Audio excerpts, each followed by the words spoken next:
take it a little slower. I don't wake up pregnant. I'm a different kind of cop. I don't wanna do your dirty work no more.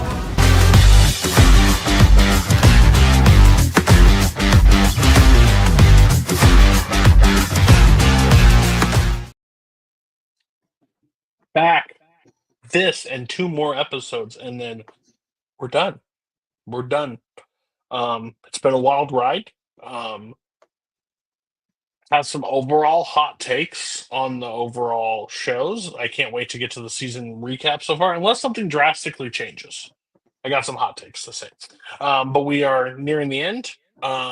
Again, this week we did 3 Mad Men, 3 Shield, 2 Sopranos. Next week we will do 3 Mad Men, 2 same as this week, and then the following week is when we will actually bring the Sopranos movie, which is what's called The Many Saints of Newark. Haven't seen it. Don't have any clue. Even Matt hasn't seen it, so that's interesting. Mark, have you seen it? I did. I actually watched it in theaters. Okay, of course you did. Right after Mother was Brooklyn. Anyways, and then we'll do 1 Shield, 1 episode of Sopranos, the movie. Movie will be under our new format moving into the next part of the season, so you'll kind of get a glimpse of what we will be doing, changing up the formats. And then we'll be doing 2 of Mad Men. And then we have season rankings and then series rankings. So they will join the Hall of Fame, the 3 other shows, The Wire, Breaking Bad. Oh God, I forgot my own show. And Oz. Hey Oz, congratulations. You'll be at the bottom still. Unless some turn of events that will blow my mind. So that's really cool. Mark, how are you? How was your viewing experience? You know, it's pretty good. I gotta tell you, there's very little keeping me from just diving right into the Shield. Very glad behind the scenes. I'm very glad we got a round table. That's gonna keep me from doing it for at least a couple days. That'll help. If not, I would just been tempted. I was tempted a lot throughout this week. Just maybe if let me just finish this off. Let me just finish this off, and I can fake being surprised about what happens at the end of 2 weeks. Let me tell you, this thing decided, the Shield for some reason decided to hit the gas pedal and just be like, okay, we know where we're going. Wait, what do we, wait, we were talking about a murderer covered in blood. What are you talking about? Why are we doing this now? So insane. Matt, you're heading towards a prediction. Mark's dead in the water. His prediction is like the most shocked man ever. He's less annoying this season than on, but definitely not redeemed at all. Whatever. But he was doing so good until last week. That 1 episode, and all this progress was gone. Oh my gosh! Like this motherfucker just fell down a hole. It was crazy. But Matt, how are you? How was your viewing experience? I'm doing good. Yeah, like Mark said, I mean, the Shield really stepped on the gas this week. Sopranos suddenly remembered it was in its last season and acted accordingly. And Mad Men's just been chugging along as it's been doing this whole time. So I think it's really good stuff. So it's been great. Cody, yeah, how you doing? How was your viewing experience? I'm doing great. Viewing experience was more chaotic than I expected. Mad Men was Mad Men. Dandy. Delightful time with Mad Men. Sopranos finally realized, hey, we might need to put a bow on this at some point. Don't know how you're feeling about it, but we need to. How many episodes? 5 more? Fuck. All right, sorry, my bad. That coma episode took a little too long. And then, and we had to do a family vacation for some godforsaken reason where Tony gets beat his ass while playing Monopoly. Perfect. No, makes perfect sense. But then, yeah, I was watching the show. I'm like, okay, whatever. And then this, and then all of a sudden, my eyes just was like, oh, we're back to season 6 of the Shield again. Like we're season 5 of this. Like we're picking back up pace. Where did this come from? Oh, you decided to stop sitting on your hands. So I was really intrigued. But yeah, thank God I have Roundtable this week because that motherfucker would have been burned. I pulled Matt off call, started Breaking Bad again. The Fiend it kicked again. I couldn't see what I watched. I was watching a little bit of Better Call Saul, and then almost finishing that. And I was like, you know what? Let me just do a play and then wrap it up. And then I kept seeing TikTok clips of Walt underneath the house, just laughing upstairs. I'm like, oh, that's Breaking Bad. Like, what are we doing here? It's almost a year. Why not? The scene, he has to start and watch the whole thing all over. So I watch a scene of Breaking Bad. I'd rather. That's disgusting behavior. But also before we get started, next season, there will be a break for you guys, a break because we want to build up our stockpile. But our season 2 has been announced. We will be doing Succession, True Detective, and The Leftovers. All HBO Max. Decided to go back, black and white. Find the app, download it. You can watch all the shows under our new format. So it'll be a different spin than what you've seen the last time we've been doing this. So it's gonna be a lot of fun. I cannot wait. And I know nothing about any of the shows, so you're gonna watch me live and die with how I feel every week. Which I think some of the sick freaks like Payson is the only reason he clicks on to watch. But with that being said, again, fuck, we really messed up this order a long fucking time ago. Sopranos is last, so okay, buddy, take us away with the shield. Nothing great's gonna happen, right? all right, so that's going to bring us to episode 7, Bitches Brew. What a name! So we start out with Shane and Mara kind of talking about Shane needing to kind of watch his back now that he knows Vic and Ronnie tried to kill him. Vic tells Ronnie that he still feels responsible for Shane, but Ronnie tells him they just need to put him down. You need to go over that. He's got to go down. Meanwhile, Vic visits Danny and tells her he's not going to give up the rights to his baby. I have to real quick.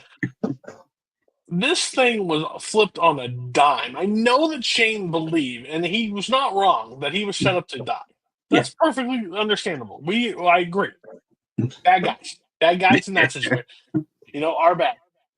But the overall situation where you have it flipped, like I think about transfer. Oh no, we'll work through this, no problem. We gotta fucking kill him. Everybody, now we're on. Like, why'd the fuck you call him? Why'd you get him out of the situation? Like, why are we on this? Like, everything's just like the stove of the cat got turned all the way up. I was like, how did we get here? Why? So I just want to make sure that. I mean, Vic is still like, I don't want to kill him. I don't want to be what he is. But Ronnie, on the other hand, Ronnie's been full on Shane needs to die the last whole season. Vic having the moral compass of saying, I don't want to go. We don't want to be like him. Vic, you taught him your playbook, you dumb shit. Like, Ronnie's just over it. Like, it feels like Ronnie knows the last season. He's like, let's just do this and just be done with it. And then we can go and get a burger. It's at the point where Ronnie's like, I'm smarter than both of you idiots, and you guys are going to take me down with you. I'm done with this. Like, honestly, Ronnie, if it's up to me, I'd put a bullet in both of them. I don't have that option. It would become a lot easier. I don't have that option currently, so I'm just going to pick one of you, and I'm going to pick the bastard that dropped a grenade on our friend. Seems like the easiest draw. I wasn't there when Terry was there, so I don't really give a shit. I don't remember. Was he there with Terry? Yeah, they were all there with Terry for like. But he wasn't in the room when the kill. No. Ronnie didn't know that they killed Terry. Yeah. So he's like, that's hearsay. I know the grenade went. You came clear with that one. Oh yeah. So Vic is gonna and fight. not giving up the baby. What the fuck, Vic? Yeah, you just decided to be a total cocksucker. He's not doing so great this episode. He's gonna fight for the baby. He's gonna take her to court if he has to. So Danny goes and visits Maybe Corinne. this one doesn't have autism, so he can like be happy. Like, what are we doing? Once I he wanna finds that out, restart. then he's going to be done with it. You can have it. Bye. Yeah, so she asks Corinne for help, but Corinne just runs right over to Vic and tells him everything, and then she accuses him of wanting to use the baby as a do-over. We've been saying that. So Vic then just goes ahead and just has Danny serve the paper, so he's going to take her to court. Claudette sees them fighting and tells Danny to take as much time as she needs to kind of handle her business. And then towards the end of the episode, Vic shows up at Danny's house to try to figure out a compromise. They agree to meet in the morning to kind of work out the custody agreement. And then as soon as Vic leaves, we see Danny just packing up all of her stuff in the house. She's done and she's getting out of there. Meanwhile, Dutch and Billings are talking to a woman who says she shot an intruder who then ran away. They see there's like a little blood trail leaving the house. But Dutch asks Billings to kind of finish while he goes over it because it's the same street Claudette lives on. So he's going to go check on her. And he gets to her house and looks in the window and it just looks like somebody just wrecked the place. There's stuff all over. So he just kind of breaks in and he just walks around the place and it is just like the one of those hoarder shows. It does not look good. There's dishes all over the kitchen and everything. Not looking good for Claudette. Gross. So following up on the case, Billings and Dutch talk to an ex-cop who's running security in the area. He gives them some info on a guy he says been breaking into places. But Dutch's radar is kind of going off on this guy. It's kind of like a little scuzzy. And Vic warns Dutch not to trust him, which if Vic is telling you not to trust a guy, then you probably shouldn't trust him. They end up following that, and they eventually find out that this ex-cop and his buddy are breaking into these places, trying to drum up business for his security company. So he ends up confessing to that. So he takes a lesser charge while his buddy's going to go to jail for like all the actual breaking in. And then Dutch talks to Claudette about what he saw at her house. She says that she doesn't need any of his help. She tells him that it takes all of her energy just to do the job. Then by the time she gets home, she doesn't have energy to do anything. But Dutch tells her he's going to help her out. He hired a cleaning lady who's going to come and take care of her a couple times a week. I feel bad for that lady the first time she goes over there. Then we have Vic and Aceveda turn over the blackmail box to Justice so they can try to bury Cruz. Olivia's boss over there at ICE then shows a video of Vic meeting with Rios. But Vic and Aceveda are trying to kind of spin that and say, oh, that was part of their investigation. But ICE is going to take it all over anyway, so they're going to run with the investigation now. Aceveda tells Vic that he took Olivia's file out of the blackmail box. He's a nice guy. He was looking out for her. Although Vix is like, well, now you have her blackmail file. So Claudette informs Vic that his review board meeting has been moved up to now. So you got to get down there and get to your review board. It doesn't go so well for him. They tell him that he's terminated without a pension effective in 10 days. Shit. Nothing like a little clock on that for the rest of the season. Claudette, though, she does try to help Vic. She offers to go and try to get some of his pension restored if he leaves today. But he turns down that offer. He's got some business that he still needs to finish up on. Such as the strike team gets called to an assault on a call girl who ends up dying in the ambulance. And it's Vic's old buddy, Farah, is back. She said it was her pimp, Bombay, and that she needs his help. But he does not have fond memories of the last time they worked together, and he doesn't really want to help her at all. But I think he wanted to punch her in the mouth, I think is what he described. I mean, she probably wouldn't have noticed. At least her teeth would have known. But Claudette pretty much tells him, hey, if you want to work, this is what you're working on. So the strike team, they follow up a couple leads. They find one of Bombay's men, a two-man, who Ronnie and Vic kind of rough up a little bit till he gives them Bombay's location. They find Bombay is at a trailer cooking drugs. And as they're about to go up on it, he runs out. The trailer just starts shooting at all the cops. The strike team, Julian returns fire, killing him. And then pretty much Vic figures out that Farah used him once again to set up the pimp to get killed by the strike team. So he's not super happy. He's not having a great day, but it happens. Olivia is also mad at Vic, but he tells her that Aceveda has her blackmail file now. And Vic also says that ICE is going to need his help to take down Cruz. So Vic warns Cruz that ICE is going to raid his construction site. And Cruz tells Vic that their business is done and pretty much fires him. Then Olivia tells Vic that the ICE raid on Cruz led to nothing, that's what he said was going to happen. He warned them. And Olivia arranges a meeting with Vic and her boss. Vic tells them that he needs to give Cruz the blackmail box back so that he will relax and they can catch him in a mistake. Olivia and Vic talk about needing to get her file back from Aceveda for the box. They end up going and talking to him, and they threaten him a little bit, and they get it back so that they got the complete box to give back to Cruz. And then our episode ends with Shane paying a visit to Two Man.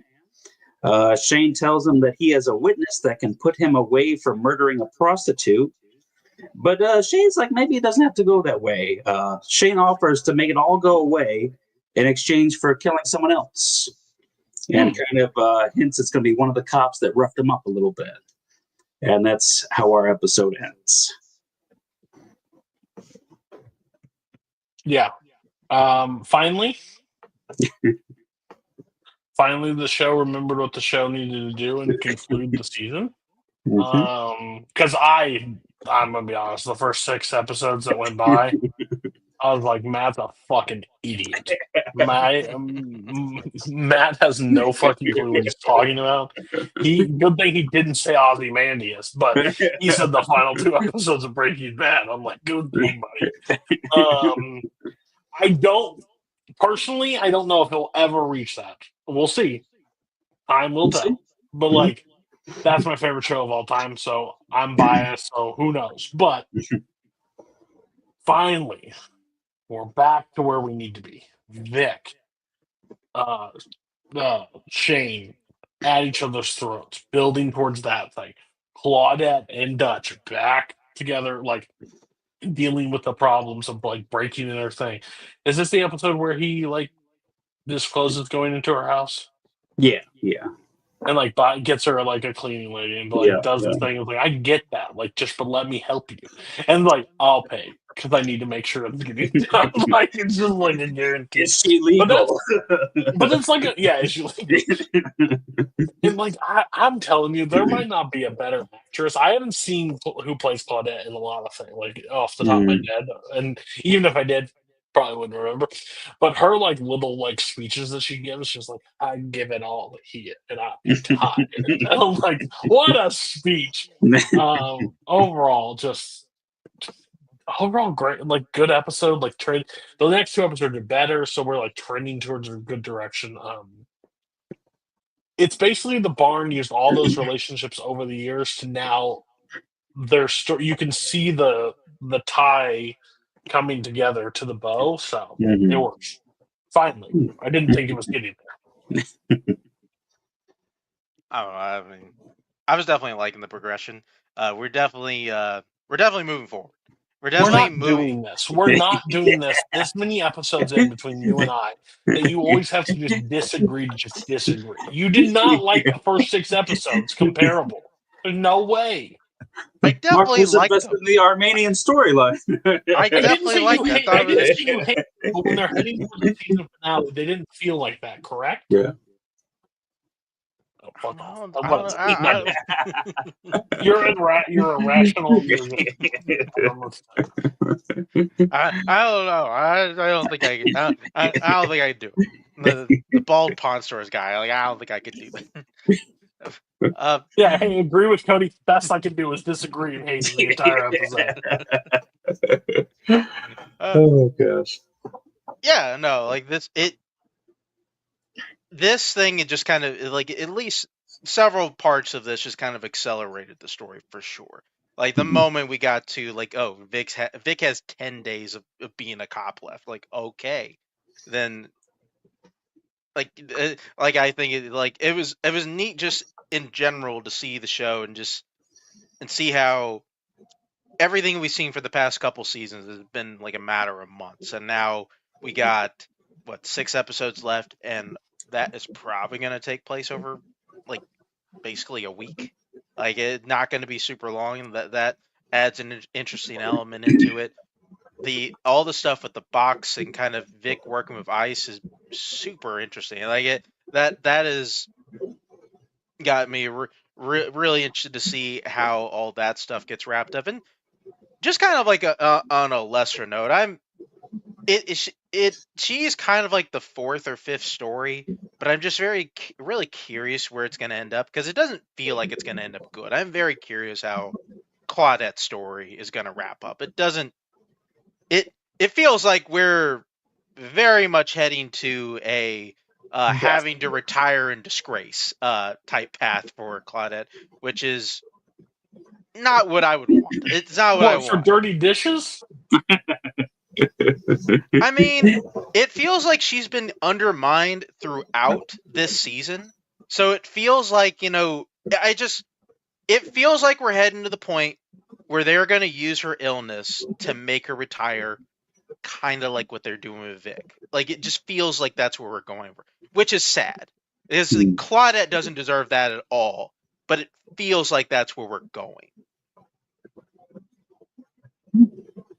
Like the one shot she has, like maybe like Dutch is able to cover for her to keep that from happening, but I'm dubious. Yeah, Dutch is kind of slipping on himself. So, all right, so that'll bring us to our next episode, Parasite. All right. So we start out with Shane getting ready for something. We see him getting some gloves and some guns and then maybe a mask or a hat or something. Then he kind of goes over the plan with Mara for his alibi. He's got like this well thought out. She's going to be answering his emails, and she's got takeout coming. Then I mean, who need the ski mask when it's 80 degrees outside? Then we got Cruz meets with Vic and asks him to help get this church shut down because apparently, I guess in LA you can't have a church too close to like a bar or a club, which he has in mind for that area. So he needs to get that church shut down. Vic talks to Olivia about him maybe joining ICE. It seems like a good place to work. She says that she'll talk to her boss about it. Then we see Ronnie is coming home with a date when all of a sudden someone starts shooting at them. Thankfully, they miss, and then the guy rides off on a motorcycle. Then we cut over. We see Shane is actually hiding inside Vic's apartment with a gun, waiting for Vic to come inside. But before he can get to the door, his phone rings, and it's Ronnie. So Vic just turns around and leaves to go help him. And Shane's got some massive blue balls after that. Everyone shows up at Ronnie's place to start investigating. They're able to trace the ammunition back to Two Man. Shane tells the other guys that they need to take Two Man out to send a message to the streets not to mess with the strike team. And preferably, we need to take him out before he can talk to anybody. Vic and Ronnie have a sneaking suspicion that Shane might have been involved in this somehow. No. Not What? Shane. Couldn't be. Keep looking. Meanwhile, Vic goes and pays a visit to this priest, and he tells him that he knows about him letting the dealers use the church to sell drugs, but the priest refuses to shut down the church. Vic is finally able to figure out that the gang has been blackmailing the priest because he had a baby with the sister of one of the gang members. So they got a little bit of leverage over him. But towards the end of the episode, Vic and Julian are able to get the priest's baby as well as the baby mama to safety. So that kind of removes that leverage, and he's able to kind of get the church kind of shut down, or at least shut down enough that Cruz thinks it's shut down. Cruz meets with Aceveda to talk about his political future. He tells Aceveda that he has enough leverage to make him mayor. And then we see the ICE boss tells Vic that it's going to be a really hard sell to give Vic a job. He's kind of got a few blemishes on his record. No. During Just their meeting, Aceveda shows up and talks about his recent encounter with Cruz. And now ICE wants Vic and Aceveda to work together to help get Cruz. He's especially vulnerable now because his bosses are paying close attention, and they've actually sent somebody in to monitor him. Olivia tells Vic the guy Cruz is afraid of is likely a Mexican military, which has the Department of Defense interested in the case, which might be just what Vic needs to help secure his future, something high profile like that. Then we find out that the police, just a couple of uniformed officers, have picked up Two-Man when he ran a stop sign on his bike there. So he's coming into the station. Vic gives Billings a little pep talk before he and Dutch goes to talk to Two-Man. He's like, I don't want any of your the Billings special. You need to go in there. And then Billings like, I got you. So during the interrogation, Two-Man tells them that Ronnie assaulted him, but he denies trying to shoot him. And they really don't have enough evidence at this moment, so they really need to find the gun. So Shane volunteers that he and Julian will go look for the gun. Shane is able to sneak into the interrogation room and ask Two-Man, hey, where'd you hide that gun? So he's going to try to go and get it and get rid of it. But Claudette sees him in there talking with him. But Shane does manage to get the info before she comes in. And then Shane is able to go and find where Two-Man hit the gun. So he gets the gun before anyone else can find it. So pretty much all Shane has to do is get right back into the interrogation room and let him know, like, I got the gun. You're good. You don't have to say anything. So Shane asks if he and Julian can go take a turn talking to Two-Man, but Claudette gives Dutch and Billings just one more shot. They tell him that they found the gun, but they can't tell him where when he asks. And he tells them there isn't a gun to find, and he just clams up again. So it seems like Shane might be in the clear here. It seems like it's working out. But Vic comes up with the idea to lie to Two-Man about some witnesses who said that he told them he was going to kill a cop.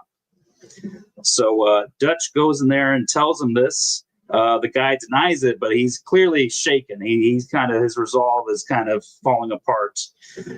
So Two-Man asks them, what if you get forced to do something you don't want to do? And it was at that moment that Shane realized he fucked up. You see Shane's reaction, and then it's just pretty much, he just starts walking out of the barn. And by the time Two-Man tells them what the plan was, and it was Shane that gave him the plan, Shane is pretty much already out in his truck as Vic and Ronnie and everyone else run after him. And by the time they get to the parking lot, Shane is already gone. And he didn't even get to sign up for the softball team. But, you know, Mara shows up. I was going to bring that up. Well, let's not forget about the softball team. Mara shows up at Corinne's house and tells her that Vic killed Terry and that the strike team robbed the money train, and now they want Shane dead. She tells her that she and Shane are leaving town, but Shane has a message for Vic and Ronnie. They started this, but now they have to do everything in their power to keep the authorities away from Shane, because if he gets caught, he's going to tell them everything. Two-Man can't tell Dutcher and Billings why Shane wanted Ronnie dead. Claudette asks Vic and Ronnie, and they don't know either. They don't have any reason to give her. Corinne shows up at the barn to pass along the message, and Vic tells her, "Yeah, it's all true, but you know, I'm a different guy now." So she says that she is going to help him this one last time, and then she and the kids are out of his life forever. Vic and Ronnie figure out that Shane was waiting to kill Vic when Ronnie was attacked. They say they need to find him before the police do, but they know Claudette's not going to let them leave the barn in order to go look for him. So Vic realizes what he has to do at this time. He goes to see Claudette. He gives her his shield and tells her that he's resigning effective immediately. And she tells him that if she catches him interfering with the case, he will be arrested. And then Vic goes down, he turns in his gun, and he leaves the farm. No longer a police officer. To end our episode. Between Claudette and stuff was like, don't you dare. If this is what being a cop is, then I don't want it. Like, just gave it up. Thought that was awesome. Makes him finally a rogue cop. Like, knew that's kind of how Vic had to go. Like, I didn't think there was a way, like, it would have been a dumb series finale. Like, if he thought, like, oh, at the end they give him his job. Like, that feels like a Hallmark, like a fucking ABC, like, family drama. Like, oh, he was a bad cop, but they found good in him and he stayed a cop. No, fuck that. Now I don't have to answer to anybody. I can run this motherfucker solo. So get me out of here. So I like that idea. I love the intrigue that basically Ronnie and Vic have to hunt basically Shane down, but also keep them away from the authorities, or their whole thing goes under. So it's, again, I said this before, they decided to start playing ball. This whole, I was like, oh, we're just police procedural to the end. Nope, fuck it. So, yeah, Vic on the Wild. Awesome. Yeah, this episode was unbelievable. It beginning to end, right from when he's planning the killing, and Ronnie, fortunately not able to seal the deal with that date. Doesn't sound like he'll get a second chance either. Didn't, like, he's like, I got shot with you. I don't see a second date coming. Which, sorry for that. But no, that was great. And then just seeing Shane just throughout the episode, just trying to wiggle his way out of it, and then him just being caught like several times throughout him being caught by Claudette talking to the guy, and then like Ronnie seeing him like trying to signal to the guy like in the interrogation room was great. And then we get to just well, what if you were forced to do something? And then he was like, shit. And like, perfect. And I'm so glad this thing, it just goes throughout a single episode, and it's all about chasing Shane now. And then it was just so smart of them immediately to go into him using Mara to intimidate Corinne at that point. Like that, like very simple, sweet move there. It was great. And then of course it ends with Vic leaving, which not to say like I thought he would have his job by the end of the show. I'm just a little bit surprised that he's gone before the show ends. And I like the fact that, okay, now we're going to get into the last couple of episodes, him not being a cop but still having to deal with Shane. Like, it was really tough not to rip and run from here. I'll just say that. It's like, I don't know how. We get one more episode after this, and I got to stop for a week. So that is some bullshit. Yeah, well, at least you get 3 episodes this coming week instead of 2. So it's TV blue balls. No, just to sit there and have one remaining is going to be the hardest thing ever. Always teasing, never pleasing. Just the network. Oh yeah, that's great episode. I'm glad that you said positive, because that was the one thing I was worried about, because this kind of episode is like a perfect example, like the next episode, them like forgetting what they're supposed to be doing. Like, oh, we settled these plans, now we're not doing any of them. So like, luckily that didn't happen. But like, if I see you, I'm gonna kill you. What's up, Shane? What's up, bud? Like, what? No, you just said you're killing everyone. Crazy. So I'm glad that we're trending towards the correct. Oh yeah, we're nearing the finish line here. So that's going to take us to episode 9, Moving Day. Vic and Ronnie search Shane's house, trying to figure out how to find them. Ronnie asks what happens if they find him with Mara, who, by the way, is pregnant, as well as their 2-year-old son. Vic says that that will be a decision when the time comes. They do find, though, a medicine bottle in the fridge, so they're going to use that to help try to track them down. Meanwhile, Dutch, he's on a date, kind of, with Lloyd's mom.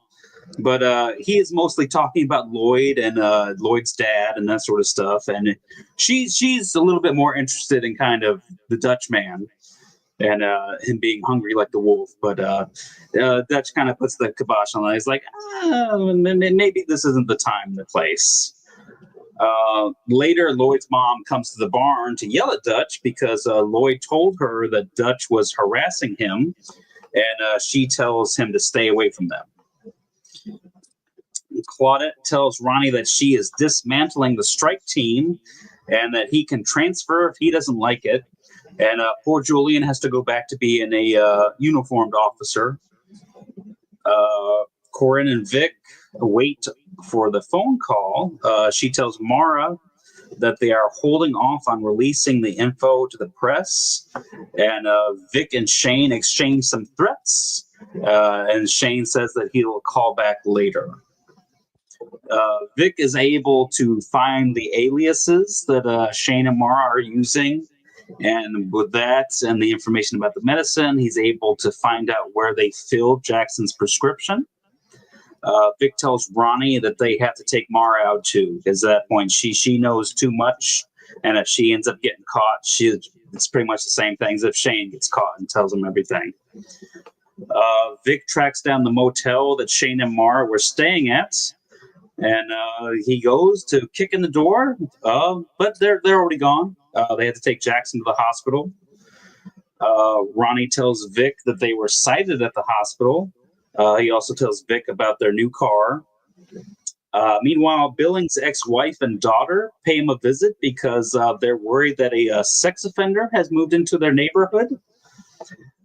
Billings and Dutch pay the guy a visit, and he says he's not going to cause any trouble. He said if he does his time, he's just trying to live a life like anyone else. Later, Billings' ex-wife visits again, complaining that they're still seeing the guy around.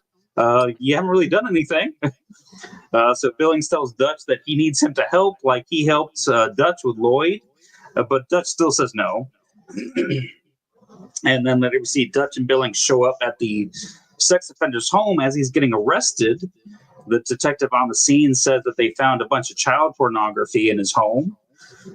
Dutch asks how they got the warrant, and the guy says, it was an anonymous tip.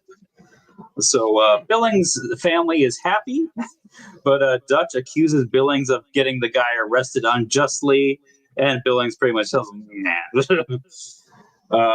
Vic spots Shane's new car in the hospital parking lot. He sees them as they're leaving the hospital. He gets his gun out and he's about to shoot him. But there's a couple of cops who happen to be driving by, and Mara is able to send them after Vic. Vic doesn't have his badge anymore, so he's kind of got no choice to just kind of comply with the officers. They detain him, and he can't tell them, look, Shane's right there, because then Shane's going to get arrested. So Shane's family drives away. Claudette tells Ronnie about Vic getting detained and about Shane and Mara showing up on the hospital security footage. So at this point, Ronnie he has to tell her something. So he tells her that he and Vic found out that Shane killed Lem. And he tells her that he and Vic want to see Shane get arrested just as much as she does. Cruz and a friend show Aceveda his new campaign headquarters and tells him who his campaign manager will be. When Aceveda's like, I don't know if that's the best choice, he kind of reminds Aceveda that everything that I've given you comes with a price. So he says it a little bit harsher than I did, but, same gist. Aceveda tells Olivia that her boss all about the meeting.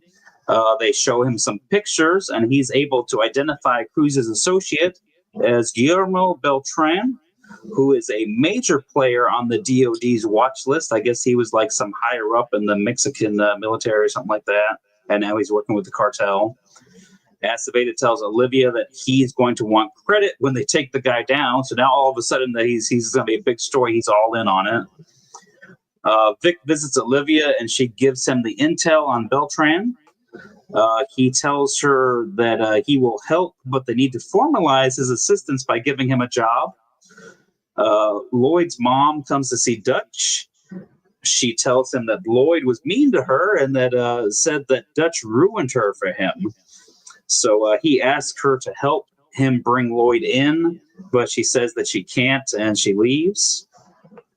And then we have Vic is back at Corinne's to wait for Shane's next phone call. He does have a good interaction with Cassidy that they kind of patch things up a little bit. Mara calls and tells her that Vic tried to kill them tonight. She says that she will call back tomorrow for information about where the cops are looking for them. And Corinne, she tells Vic that Mara told her that they don't trust Vic anymore and they're not going to call again. So Corinne is pretty much at the point where she is kind of trying to cut Vic out of this. Shane asks Mara to turn herself in and say that Shane threatened her and made her do everything. He wants her to take care of their children, but she says that she won't do it. No one is going to tear their family apart. And then at the end of the episode, they break into an abandoned mansion to hide out. That's the end of our episode. Yeah, I think it's solid. Like, really, really good. The cat and mouse, the hunting down, Vic being outside there with a gun drawn, which is such an idiot. Like, I know it fits for the story, but like, I forgot when I watched this. So I watched the last episode, and I had to take a break. And when I got back to it, when he pulled the gun on him, but the police were coming, I was like, "Why didn't he just run?" I was like, "He can't run. Like, he physically can't. He has to. He has to let them get away at this point. Like." Mm-hmm. So it's like crazy. Like, I was just like, he's such a fucking idiot. And I was like, oh wait, no, he's not. Yeah, so I thought it was great. I thought it was great. I care a little bit less about the stuff that's happening at the barn overall. Like, it's still Yeah. fun to go back, but like, I want full on 40 minutes of Shane versus Nick. So but really, Yeah, it's a little weird that we're going back and forth with like the seasonal Dutch serial killer story. Like it, I mean, it's not a bad story. It's just like I don't like. I mean, we He got should be four. investigating Vic and Shane. We got 4 episodes left, man. I think we can just close the book on this one, or just let the kid go. Like I don't know, like just like it almost feels like I don't want to say like Dutch should have died or anything, but it's just weird that he has a story here going in, especially when we got Shane on the run and like all this crazy stuff is happening. Vic several times throughout the episode forgetting that I don't have a badge anymore. Like I can't do this the way I would have done before. Yeah, it's cool kind of seeing like some of the people from the street. The word's already spread that Vic's not a cop anymore, and they're like, we don't got to listen to you now. Which then goes, I mean, all that stuff is pretty. I mean, It's like, do you think I'm less dangerous without a badge or more dangerous without a badge? I mean, it should be the other way around. I mean, it's like the badge was stopping him from doing a lot of bad stuff. no. Yeah, just think if I didn't have this gun and badge, what shit I could get into. If I didn't have the punch and time clock, I was ready to fucking go. Okay. Ready to go to New York? Yeah, 1969 to 1970? Yeah, let's get into this weird week of Mad Men. Let's go see some mustaches. Yeah. By the way, you are on fraud alert. By the way, I just want to announce it right now. You, Mark, are on fraud alert. Okay. If you talk too positively about something, you mean you're a fraud. Oh. Oh. We'll get there. Oh, I didn't hate this one. I told you, man. He is shot films in the head for less. For less. I don't think that's true. Let's get into Waterloo. The technical mid-season finale. Because this is technically when the show wrapped up for a year, and then we get into the rest of it. Wait, what? Yeah, It did a Breaking Bad where it Yeah. took did the mid-season break for a year. yeah. So this is the last you saw of Mad Men. You waited a year, and then you saw the other 7 episodes a year later. Okay. That's fucking criminal. The thing is about Breaking Bad. I watched Breaking Bad stream Yeah. DVDs. I never watched it when it was live, so I never had to deal with. That was my biggest. That's why I'm not a TV guy. Fuck that shit. That's bullshit. This would have killed it. I would have lost my itch. Game of Thrones almost killed me. It was rough. I'm not gonna lie. It was rough. It felt This like is the a show's show that industry. doesn't feel like it needs a year off. It- What are we doing? It did not. It very much did not, and I think they realized that. Because watching the next 2 episodes, you couldn't have told me anything different. I don't get it. Some time has passed. You can tell that. Anyway, yeah, we're in the midst of the Apollo 11 mission. We see the ship launch and all that stuff. And then also that we're also in the middle of another flight. Ted is flying around some guys and what's Ted? Yeah, Ted flying around some guys in his plane. And then it says, "Hey, what's gonna happen if I just let go of these controls?" He scares the hell out of him. And Pete and Jim are a little bit disheveled here. But Ted is like, "Listen, I don't want to do this anymore. I just want out. Just buy me out so I can just be over this. I don't want to be in the advertising game anymore." So that Jim gets off that call for Lou to come in, tell him the Commander Cigarettes is dead. But Jim is like, "Oh, well, we're back in the cigarette game." And then Lou is like, "Well, fuck that. We're just gonna let Don Draper run this office." And Jim is like, "You know what? I don't want to look at your face right now, so you can get out of here." Also have another family coming to stay at the Francis residence, and looks like Sally wants to get to know one of the members of that one a little bit better, so to speak. Definitely seems to be crushing on Dreamy McDreamboat, of that family. They also have this nerdy kid who's also one of their son. It seems weird. You got captain of the football team, and then you got Peter Parker pre-Spider Bite, and those are your 2 kids. Yeah, they didn't come from the same dad. No way. And we then all of a sudden Don gets a breach letter because of what he did for Commander Cigarettes. His secretary is disheveled. He angrily goes and confronts Jim Cutler about it, and Jim has some choice words for that one, calling him a what was it, a drunk, he called, I think it was a bully and a drunk, said he's some guy a football player in a suit. That was the line I was trying You're to a remember. football player in a suit, Don. I always wondered what was happening over that thing. What was he doing? This mystery. Now you're just a football player in a suit. Do you want to hit me, Don? Do you want to hit me? You want to breach your contract? He's just tempting it. And Don takes a step forward. He's about to beat the fuck out of it. I replayed that 3 or 4 times. What a. You want to hit me, Don? Go ahead. Love Jim Cutler. He's just such an asshole. Fucking asshole.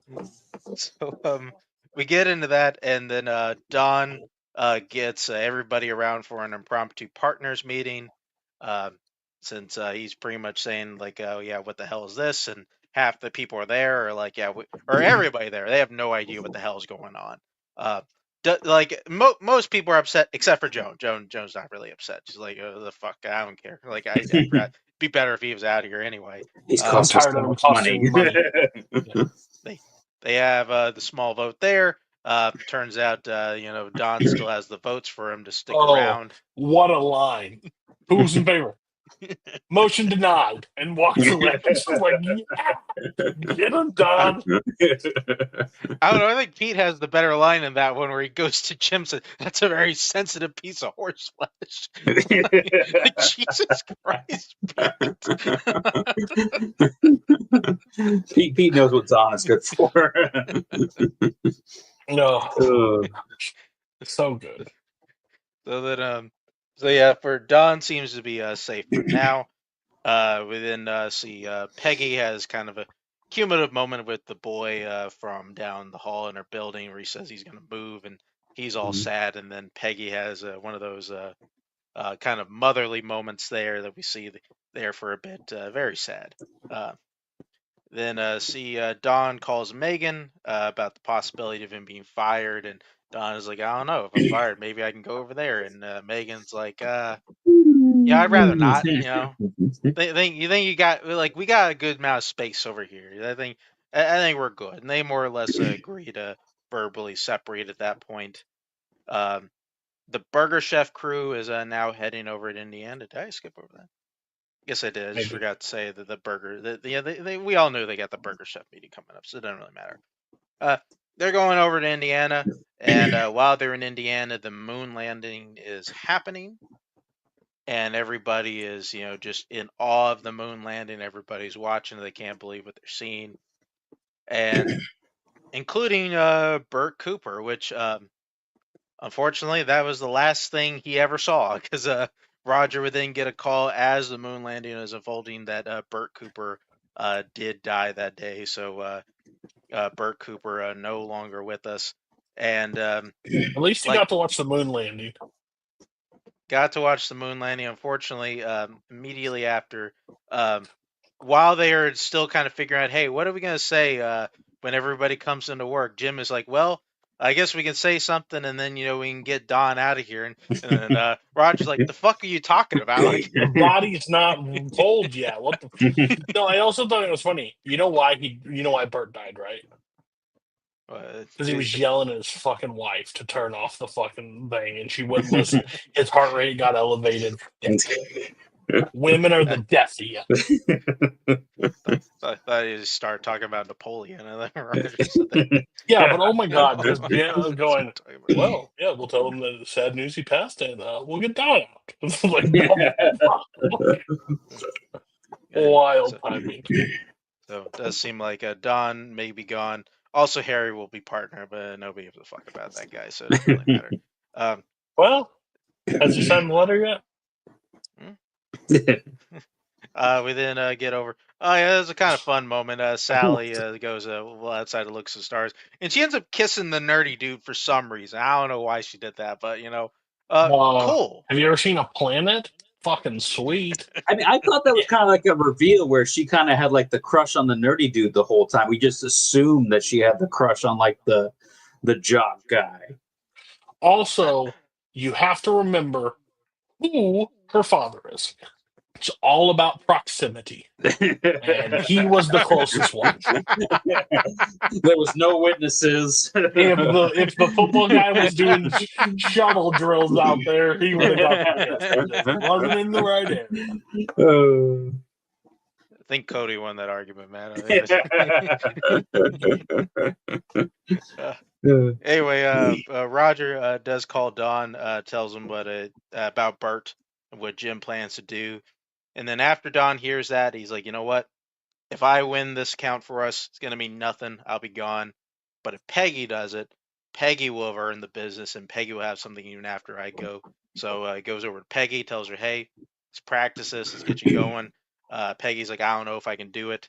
And then Don lightly notes that he overheard her Heinz pitch, so he's pretty sure that she can land this no problem. So they head over to that meeting, and of course, Peggy nails it. Even though with all the moon landing stuff in the air, she's able to hit that meeting home and win them the Burger Chef business.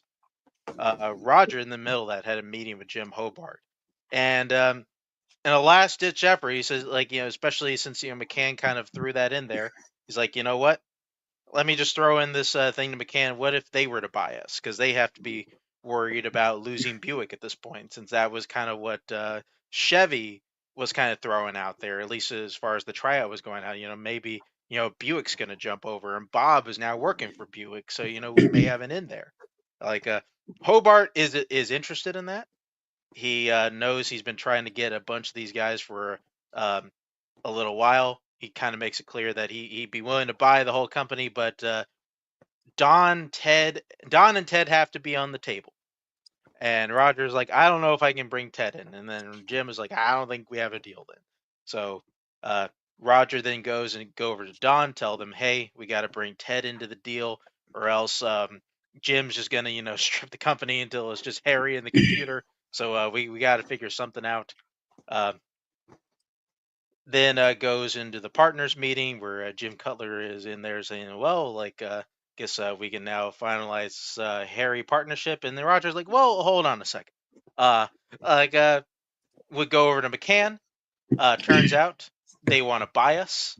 And then everybody's like, what do you mean they want to buy us? Like, why would they want to do that? And Roger's like, because we turned this place into a legitimate threat, and they want to neutralize it with cold hard cash. So now everybody seems to be on board, but like Roger makes it clear, is like, hey, Ted's got to be on board. It's a no-go. Ted didn't want to do it, and Ted is like, I don't want to do this shit at all. Like, I If want I out have of to here. sign a 5-year deal, I won't make it. Or not. Even though they did the math on the spot, and just like Pete is like, what, you're gonna turn down $12 million and keep me from getting 6? You're a selfish ass. And then what was it?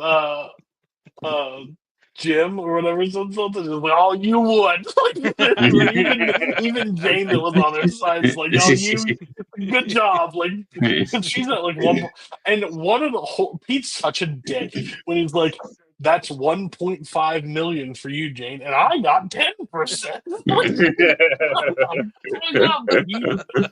Oh, jeez. So does seem the deal may be dead, because Ted doesn't really want to do it, but Don saved his big pitch from the burger chef to his big pitch here, where he says, hey, like, I lost this, and I almost lost myself. Trust me, you got to keep working here. You don't got to do it. You just got to keep working. Even though it looked like Ted was thinking about it, Roger just took that as a yes. All right, Ted's in. All right, let's go. And so it did seem like everybody else was on board. And then what do you know, at the very end, Jim also raises his hand, and everybody's like, what, really? It's like, What?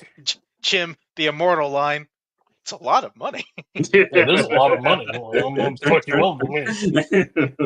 I was opposed to it, though, but if everyone's agreeing, fucking give me my money. Like, So that might have now, saved him from bad guy of the week. I'll be honest with you. oh yeah. Also, Harry tried to get into the partners meeting, but Roger's like, "Oh yeah, no." Oh, you You're Fantastic. He's battling back and forth all episode. If he signs it, everybody's telling him, just take the deal. Like, what are you doing? Like, my wife took divorce off the table, dude, waiting for me to sign this paper. Like, you might as well just sign the paper then. And then all of a sudden he gets, hey, are you guys having a party? Get out. You didn't sign it. Like, the train has left the station. And they're like, you gotta be fucking killing me. So he lost all that money where he could have made some. So, comedic gold. Like, so yeah, now more or less official. McCann has now bought Sterling Cooper and Partners. They won Burger Chef, and yeah, I guess I don't know if Don has like a senior moment or something. Some reason hallucinates Bert downstairs, and then he does like a little bit of a song and dance of what the fuck is the song called? I don't know, like Waterworld. like something. Some song, and he's there singing and dancing until like he goes away, and then Don is sitting there, is like, "Huh, what the fuck is that?" And that's where Waterloo ends. Which I mean, it was a weird spot. Like, I didn't think it was like the worst thing ever. Like, I just like definitely not what I would expect to see like in a Mad Men episode, but like. As far as song and dance numbers go, that's not the Oh, worst. you see how he just brushed? Best things in life are free. Yeah, Okay, yeah, that's what yeah. something like that. That checks Yeah. out. That's fitting. It's just been really funny. Waterloo. Yeah, you're not gonna sit here, Mark, that episode, right? I mean, I don't dislike it more than the Ginsburg stuff. So like I mean, I don't think it's like come on, like it's not like I'm gonna like bash like the whole fucking episode over like this 5 minute part. Like the whole stuff was good. I'd rather it not be there. Like that'd be fine. At least they didn't have it like 4 or 5 times like they did that one musical number a couple seasons ago. I So mean, it like turns just out Mark is turning his thing and likes musicals. Fair enough. I mean, I Everybody can get comes on from. board with it. Don just had like a mini stroke and he just hallucinated Bert Cooper doing a song. Like there we go. Like that's it. Oh, nice. You all you have to do is say it's not a musical. There's just one song in it, so it's different. But yeah, I mean, this is Mad Men knows how to do great finales for their seasons, even if it's a mid-season. They increase the intrigue. They usually have some sort of deal or some sort of transaction going on that's going to affect everybody, and then they still have the time for like the little character moments. Like I don't know what's going on with Don's secretary, where she like broke in the news about the letter, the breach of contract, then tried to make out with him, and then he's like, nope. Like the only time he like stopped someone from making out with him in this whole show. Yeah, that was so weird. Like, that was just like. Yeah, no, it was a really good episode. So with the I felt so again. Context when I watch movies, when I do anything, I don't do pre-research on anything. I like normal. It's gotta like sell me, or somebody's told me about it, or the poster grabs my attention, or maybe a small blurb I read. I know nothing about Mad Men going into it. Zero. Like I knew it was about advertising. I did not know this was a mid-season finale like situation. It felt like it to me, and I felt weird when I watched the next episode, but because I was like, I do a time jump. Like I know Bert died, but like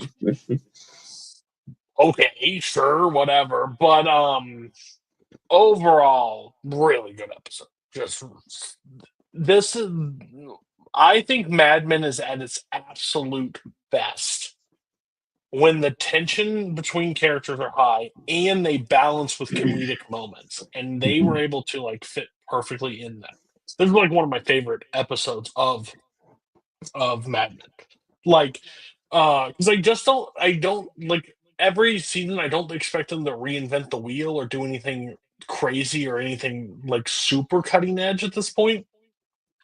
But that's like, I think this is like one of those shows that just benefits from that because I don't need Don to go through turmoil or Betty to like struggle with suicide, like some crazy thing. I don't need like inner turmoil.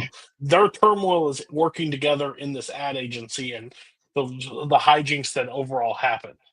So when this ended up happening and they were able to break it and of course they get bought again or moved around again, like the money, that scene where it's like it's this much money. Well, doesn't look like you got the votes. You cheap bat. Like just repeat mad at him. Joan voting with him at the end doesn't vote with him at that. I mean they kill off Bert, which makes the Don thing interesting. But then to throw out and like, hey, we're doing this, but we need Don, and like Don gets his job saved. They end up like negotiating getting it back. So overall, it's one of my top episodes of Mad Men. It was like perfect. Um, felt like I was in like I got whiplash when I clicked on episode 8, and I was just like, "The fuck? Why are we jumping? Like, what? Okay." So Yeah. Why does everyone got mustaches now? yeah, that was fucking wild. When I saw fucking Roger, I was like, "That's a fucking choice." What we'll say, just side note, we did get, I guess, technically 2 casualties of this one because we'll just throw that. We never see Jim Cutler again. He's just gone, and he's never brought up again. So I'm just assuming he just took a buyout. He and got all that money and he's out of gone. Oh, he took the money Yeah. and went. That's Yeah. what I would assume too. He probably started like a computer company somewhere or something. I mean, also, there's not a whole lot of runway left with his character. Yeah. Not really, but they did. He was such Because a now cool- that where he used to be, now Roger is in that role. Like, he just had such a cool role in these last 7 episodes. It did bum me out that he wasn't in True. the rest. Although, I don't like I disagree. said, it's done. Like it's done after that. Once they get bought, like it's over. So it's like, His conclusion was better. Like Ginsburg's conclusion's ass. This conclusion makes sense. Hmm. I mean, although I do like his final line in the show is like, "It's a lot of money." Great line. Great line. Everybody was like, "You just fought again." Well, everybody else voted. I'm going to vote too. I mean, he's rich and he's retirement age. Good for him. Get out of there. Go enjoy your life. Don't have to deal with Don. All right. Well, All right. let's get into the We're actual back. end. Year later. Actual ending of this episode 8, Severance. Not the TV show. Yeah, we start out by Don doing like some weird like fur coat like casting couch thing. Did that throughout the whole episode. Them trying to find like 3 girls for this fur coat thing that they're doing.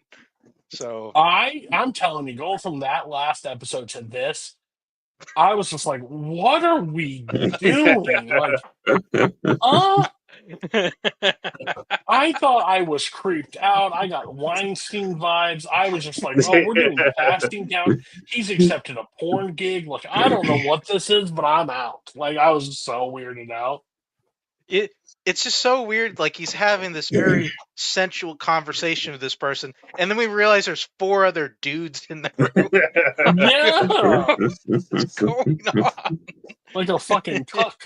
I mean, Don will paint a picture, so. Then go into I don't know. They were at Roger and Don were at some function, and they were with some floozies at some diner, and they were like Roger is kind of making fun of one of the waitresses there, and then Don's trying to get him to stop, and like, but Roger's like, I know how to apologize. It's $10 thing. I'll leave her $100, and she gets that $90 tip. So good on her, and that's kind of where that goes. We also see Topaz dealing with a little bit of an issue where some cheap pantyhose is basically pushing them out of the bottom of the market. They don't really know how to deal with it, but it is suggested by Don that, hey, maybe McCann can help. They can put them in kind of department stores. They got to deal with Macy's. They can probably help us out there. Peggy and Jonah do have that meeting with the Macy's group, and what do you know? It's the 70s, and the crew there is about as misogynistic as you can say. Like a lot of frat boy humor happened in that office for like about 4 minutes or so. Joan is pretty upset afterwards, and Peggy made the slight comment of like, I don't know, you dress the way you do, and then Joan is like, the fuck you mean I dress the way I do? Like, like I like we don't look alike, and that is for sure. Basically calling Peggy ugly at that point, and then Peggy is like, yeah, you can go fuck yourself, Joan. You're filthy rich. What do you got to worry about? And go into this other thing. Ken's father-in-law, the guy who's head of Dow Chemical, he is now retired. His Ken's wife pretty much points out like, hey, this would be a pretty good time to give it up. But then Ken does his best death of a salesman speech and is like, I want to see if I can get that next promotion. Although not too long after that, he is fired because McCann did not like the way Ken left their place of business, and like, yeah, we just don't like your face. So Pete is now going to be taking over for you, and the door's over there. So Ken is now unfortunately out. Sterling Cooper now, and then Don had a really weird dream about Rachel Menken going back all the way to season 1. That she showed up for the fur coat thing, and that got him thinking like, hey, why don't I just Topaz is a thing. Maybe I can have a meeting with them about getting these pantyhose thing, and also just use that as a way to see Rachel. Although found out later that she unfortunately is dead. Things Was that happen. season 1? That's crazy. Well, season 1, and we saw her the one time in season 2. So that feels like season 3. The show's been going. Yeah. Was season 2? No, I think pretty sure it was season 2 because I'm pretty sure Yeah. he saw her with Bobby Barrett. I think that was who he saw it with. Yeah. We then so he's kind of dealing with that. We then see Don go back to the diner, because he also thought like he knew the waitress from somewhere. He just couldn't put his finger on it. And then the waitress, shows him out to the alley, and she let him put his finger on it. Yeah, they have sex out in the alley, and Don was like, "Hey, that was something." It's like, "All right," and she was like, "All right, you got your $100 worth, so you can get the hell out of here now. Like, I don't want to see your face again." And then Don was like, "Oh, okay, that was weird. Okay, I didn't think that was going down." Ma'am, you're talking to Don Draper. Want to see you again? You don't. Don then has a bit of a weird interaction with Ken, where he says, I was actually, my wife said I should quit. And I thought about it. And next day I got fired. It seems like this is where the stars are aligning. And so, but Doesn't that seem crazy? It does. Would you believe it? No. They're just Sounds like I really want to go to my office. Can we end this conversation? Sorry you got fired. I was almost there. Peace out. Have a great life. It's like, what happened to your eye? People didn't know it existed. Ken was only a little bit unstable in that conversation. And then we'll carry over. Oh yeah, and then a bit here, Peggy goes out on a date with a guy that Mathis's wife set her up on. A bit of a weird moment when he got something he didn't order, but they end up. I think he said something nice, so she let it go. She gets drunk and almost has sex with the guy, and says she's going to Paris with him. And she can't find her passport. They don't go. She doesn't want to have sex with him on the first date because she thinks he's going to go somewhere. And thinking it's good, and then the next day she just regret how she acted because she got really drunk about it. So just classic Peggy romance here. The coming back to the Mad Men. Don then goes to a Shiva service for Rachel. He runs into her sister, and she remembered exactly who he was. They talk about her life, and the sister is like, you know what? I don't know what you're doing here, and I don't know what you expected to get out of this. I'm going to go back to this thing, and I guess you can leave whenever you want. Not sure what the hell he was doing there. Ken then goes to Roger, tells him he will now be a Dow Chemical. They hired him to be their new head of advertising, and that he will now be their client. And I'm hard to please. Which I hated Ken. What a line. What a line. Yeah, nothing interesting with Ken for like 3 seasons, and then now he just gets to be an asshole. These guys are all right. I can get on board with that. Yeah, the episode ends. Don goes back to the diner and tells the waitress Diana, that was her name, Diana, about some respect. about Rachel. Says, hey, I was at a funeral or whatever. I just want to sit here for a bit, and she seems to be okay with that, and that was how the episode ends. Yeah, this episode definitely a little bit of a drop off from the last episode. I thought the Ken stuff was interesting. The Peggy and Joan stuff was okay. I did not like any of this Dawn and waitress stuff, and that gets worse in the next episode. But yeah, it's because it's not inappropriate at all, and I think that's the issue. Yeah. Wait, he's just really seeking out this girl without like real bad intentions. This seems weird. What are we doing? She's not married or anything, and he's not married or anything. Isn't it the next episode where he talks with Megan, or did he talk to her in this episode? Okay. Yeah, but overall, just were you done, Matt? I'm sorry, Pharaoh. No, you good. Okay. Yeah, for somebody that didn't know anything, I was again. This was like it was hard for like. I think this is one of the first ones in a while. It was hard to get into for me. It felt tonally different, which it was, but I just didn't understand why. And I guess I could have looked it up, but I was just like, I don't know. But like you told me breaks happen in other shows. I'm like, they did? They didn't feel I didn't feel this just feels like it this one felt like a 60s, 70s. Last up in the Waterloo felt like a send off, Yeah. like a interesting jukeboxy, like kind of like sitcom-ish kind of episode, but with like serious moments. This felt like a drama almost, with the relationship with the restaurant and how she was taking it, and then my whole thing is like, why is he infatuated with this woman? Like, am I supposed to know her? Like, that's what I kept doing. Do we meet her before this? Right? No. No. Okay. First time. Because I'm like trying to do like, oh my god, he has fucked so many women. Who is this woman? Is she supposed to matter? Do I know? Is this the teacher? Like I kept having like a total battle. I was like, who is this woman that I'm supposed to like? Why does he care about her? But again, Don just cares about women.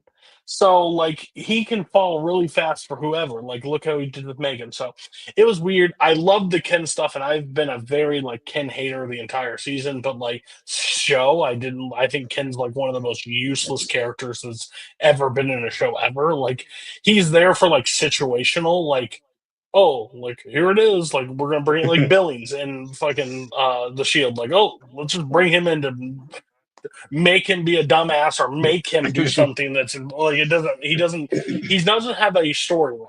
He just has he's a plot Comedic device. relief, yeah. Yeah. So, but when Ken was like, "Oh, like no, you can just stay at home. You can write. We're like make money. Like you're fine. Like I want to see if I can get a promotion." And then he's like, "I don't fucking forget anything. You took $4 million of business. You can go fuck yourself." And then he's like, and then just sitting there with Don, and Don's like, I don't know what to tell you. Like, I'm sorry. Like, sucks. Like, fuck. Oops. What do you want me to do? And then all of a sudden, be like, I'm your client, and I'm very hard to please. And it's like, this is great. This is great. So, overall, good episode. Just really confusing episode. Mm. Mad Men doesn't seem like it needs a break like this. So, and by judging episode 7 to 8, I feel I'm right. I mean, it ended after Breaking Bad, so it was like, well, it worked for Breaking Bad, so why not do it for Mad Men? Yeah, but this one had stretch it out. meth. This one had meth. You guys just make ads. Relax. Yeah, that was weird. All right, let's finish this up. We go to episode 9, New Business. What? Wait, pause. I'm going to derail the entire show right now. What's the mid-season break of? Is it the Garage when he door. lowers the garage door? It's the episode before. Like he figures out he's on. Yeah, the when toilet. he reads sitting on the toilet. Yeah. Yeah. He looks up and then no Breaking Bad for a I'm year. going to say this right now. If I watched that live, I'd have killed myself. I would have ended it all. And there's no physical possibility I would have made a year. It would have been done so. See, this is why Cody That's can't watch live crazy. TV. We'll bring him complete shows once they're already done. No, he can't do live shows unless we're starting. This is horrible. That's crime. Yeah. I don't think mine was that long. We wouldn't have been having this show right now because I would not have existed. I don't think mine was that long. I think it was like 3 months for like the new season. It was still really rough. I'm like, God damn it! I should have waited another 3 months. Willy Wonka, Walt Whitman. No, and waited a year. See you next year. That's crazy. Criminal. All right, sorry. I'm angry right now just for the people that had to deal with that. We have to deal with that. It didn't happen to you. I don't know why you're. I'm mad for everybody else because I know how that feeling made me go. That's the exact episode when we watched this, and I jumped. I couldn't stop. I finished it, Yeah. and I had to go back each week and rewatch them because I couldn't stop myself. That's crazy behavior. Straight to jail. All right. No, go ahead. The new business episode 9. Megan does call Dawn here. Tells him that the movers are gonna come by, pick up the rest of her stuff, so they can start the move out stuff. Oh yeah, it's a funny bit. Roger now has 2 secretaries to deal with all his business. Got some good laughs out of that. Takes I 2 do know secretaries that to I make a do. phone call. And then when they're dialing, I do know now why there's 2 of you. It's just crazy. But that Megan phone call is like, I just sent you money. Oh, will you sign the papers? I'm done with this. I'm tired of arguing for an allowance every week. And then, how much you need? $500? Who's moving you? The New York Jets? Like, what are you doing? Like, what are you talking about? Legendary stuff. Then go into Harry. Harry goes and tells Don that Megan approached him to find a new agent. And Don just kind of was like, I'm not gonna get in the middle of this. Like, you do what you're gonna do. It's fine. Like, it is what it is. Just it's fine. It's fine. Do it, Harry. It's okay. So Don passes the buck off to that. He then weirdly continues his obsession with this waitress, Diana. Apparently, she had I guess I quit her job at the diner, but she didn't want Dawn to find her. But Dawn found a way to track her down to this new restaurant where she was in, and he says, "Hey, I just really want to, talk to you. Like, you just talk to me at some point." She then later calls him after she gets very drunk, and talks about her life and how she's recently divorced. And what do you know? She comes over at 3 a.m, and they do what people do at 3 a.m. So Sleep. yeah, they do that. That's one of the couple. That's one of the 2 things they can do. They wake up the next morning, and then Dawn hears about her dead daughter after she lies about not having kids. So relationship off to a very good start.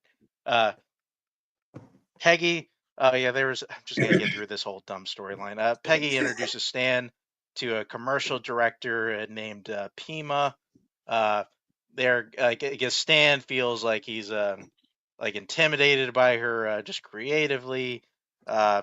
His girlfriend feels that, so she lets Stan take some sexy pictures of her. Pima sees them and then has sex with him in the red room. And then after that, she then tries to come on to Peggy, but Peggy is more like, "The fuck are you doing? Like, why you?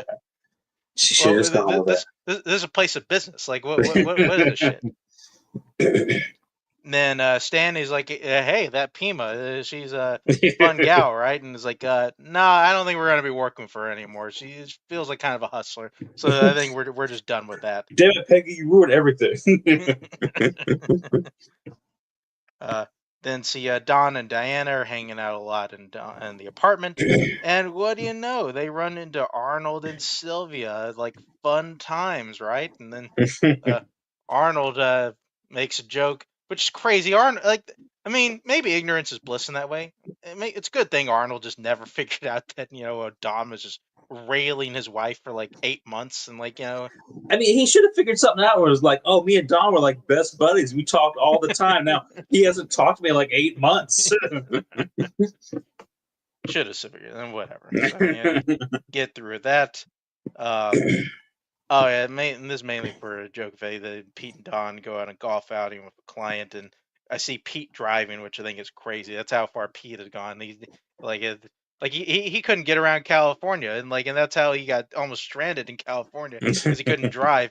Now he's driving Don to the golf course.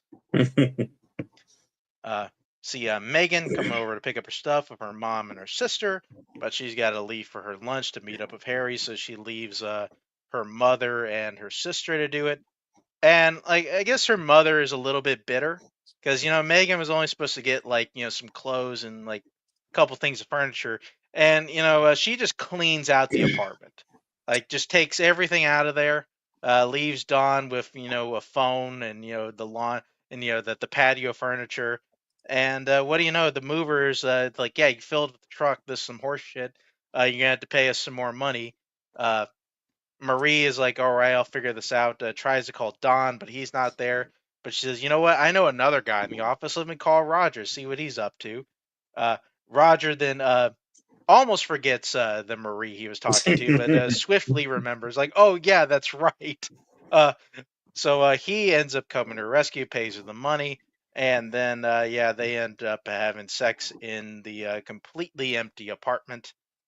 So Roger does get his there. Megan then goes out on lunch with Harry, and Harry is like, "Hey, we can help you out and get you this new agent. Like, I'm a loyal guy. You never know. Like, we can make a couple calls, but why don't we make these couple calls up in my hotel room?" And then Megan's like, "Dude, I know who you are. Like, I'm not gonna have sex with you right now." Then, of course, Harry's like, "I don't know. Maybe you're in this predicament for how you're reacting right now." Yeah, Megan didn't Yeah, like that, so she. I get here. Harry must have gone to the Harvey Weinstein Business School. Yeah. I was struggling with Bad Guy of the Week. I remember this moment. Yikes. And then what he does later, even more yikes. I wonder if someone maybe had a run-in with Weinstein and kind of just wrote that into this episode. Facts. This is before all his stuff came out, so. Yeah, Harry. I get what you want, but let's go talk up in my room. Harry's not a good guy. Not a good guy at all. Some would say bad guy. Very bad guy. Yeah. So after she leaves the restaurant, she then goes back to the apartment and sees Roger quickly redressing, and sees that Roger has just had sex with her mom and looking at a completely empty apartment. She then angrily leaves. Harry then goes to Dawn and is like, "Hey, Megan was saying some crazy shit. She may still say some crazy stuff." And Dawn is like, "Really? Say some crazy stuff? Like, what is she gonna say about you, huh? Like, what is she gonna say? Like, I don't know, man. Like, probably some crazy things. Definitely not true stuff, that's for sure." So yeah, he then he hears that from her. Fucking asshole. Then meets up with Dawn then meets up with Megan, and she's like, "Yeah, you ruined my life, and we're here getting divorced." And then Dawn is like, "You know what? I got $1 million. I think that'll probably make you feel better. So here's $1 million." And Megan's like, "Oh, whatever. Just send me the shit to sign. It's okay." Then when Megan gets back to the hotel, she says her sister tells her the mom's staying in New York and she's leaving her dad. And Megan is like, "Well, at least she's gonna be happy. Whatever. I don't give a shit. I'm gonna go lay down." Dawn then goes to see Diana in her apartment, and she's like all sad. And Dawn is like, "What are you all sad about? I definitely had a worse day than you." And then she says, like, "Well, I still have one live daughter that I left at the house." And he's like, "Oh, well, that kind of sucks. I guess I'll just." And then she's like, "Well, when I'm with you, I kind of forgot about her, and like I don't want to forget about her anymore, so I don't want to see you anymore." And Donna's like, "All right, sounds good," and then just kind of takes off and goes into his completely empty apartment, to where he then gets played off by music, and that is the end of New Business. Things aren't going great for Don. He can just get some more fucking furniture. Just buy another couch. I mean, talking about bad guy, Megan's mom just like stole all his furniture. So I mean, that's pretty bad guy behavior right there. She stole all his furniture and then asked his buddy to help pay to take it away.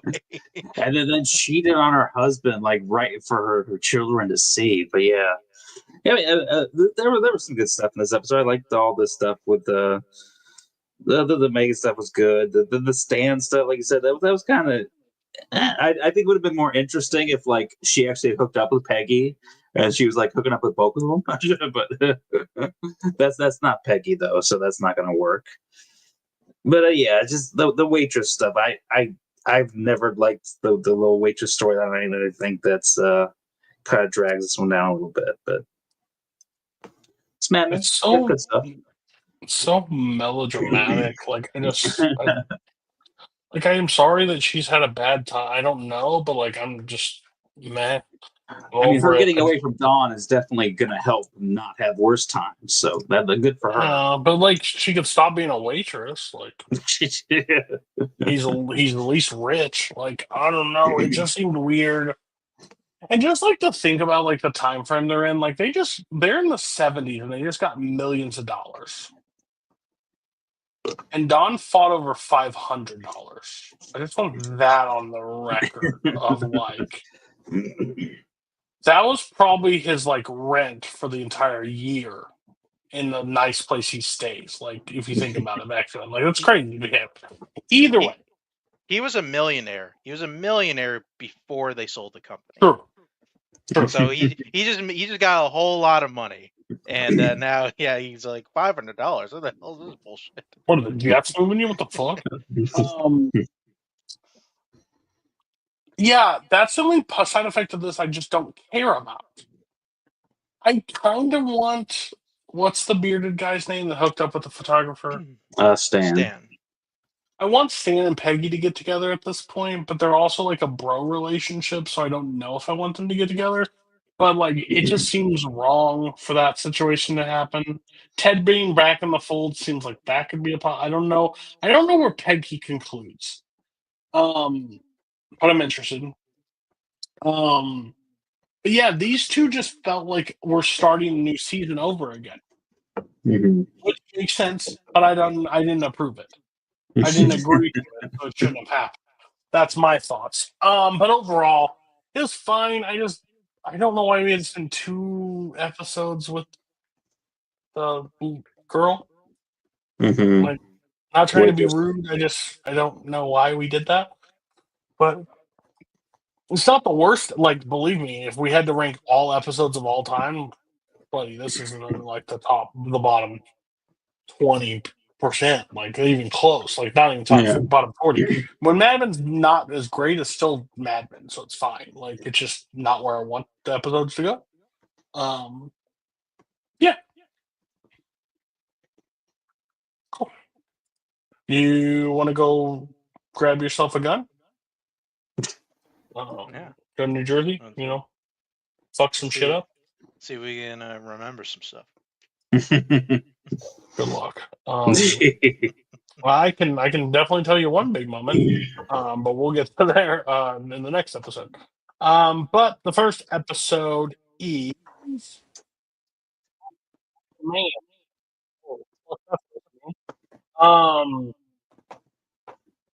Again, I don't know where this is fully going. Personally, I don't. It doesn't feel Me and Matt were talking off call, and like I said, I was going to say hot takes.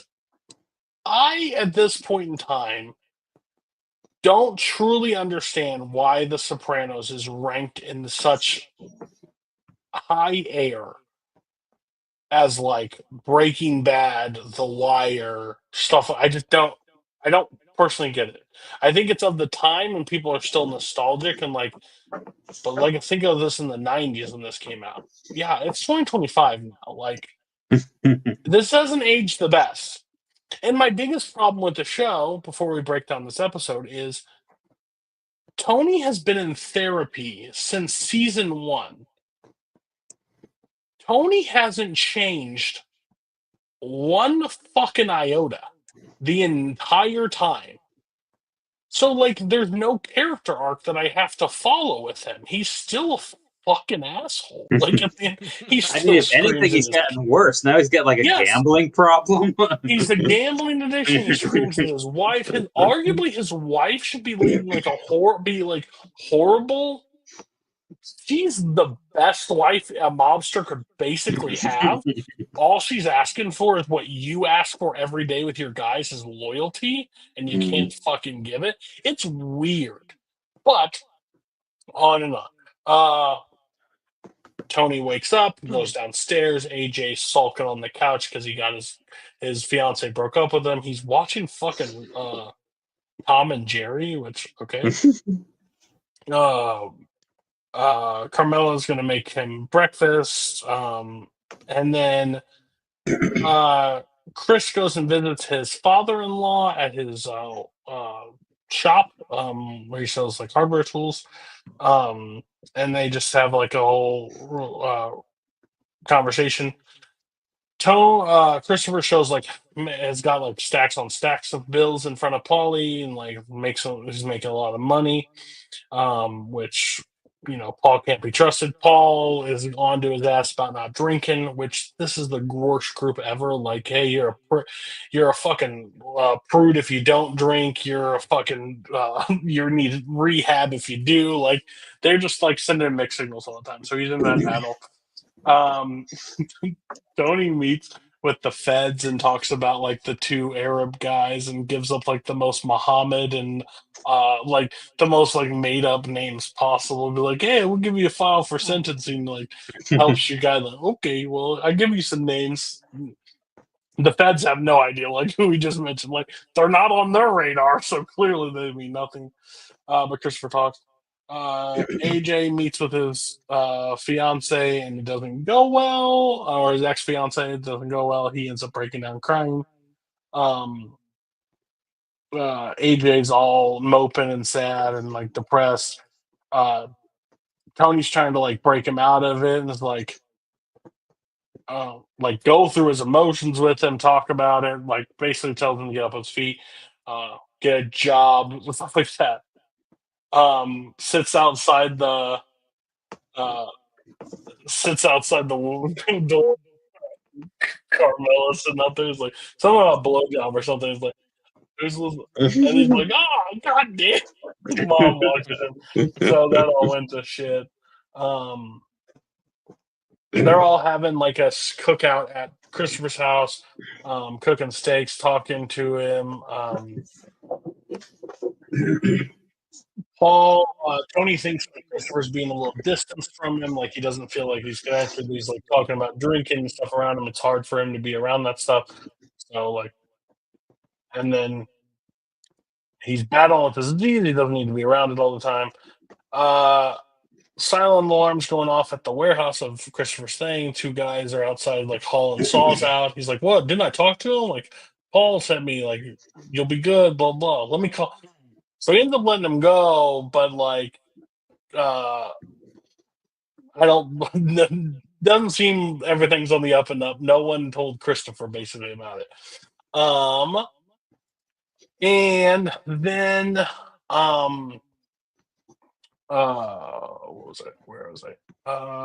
AJ's working at the pizza shop. He's a manager. He sees a couple kissing. He breaks down, starts crying, leaves. The one guy says like the most thing is like, but you're the manager. Like, what do I do? I'm the manager. So he breaks down.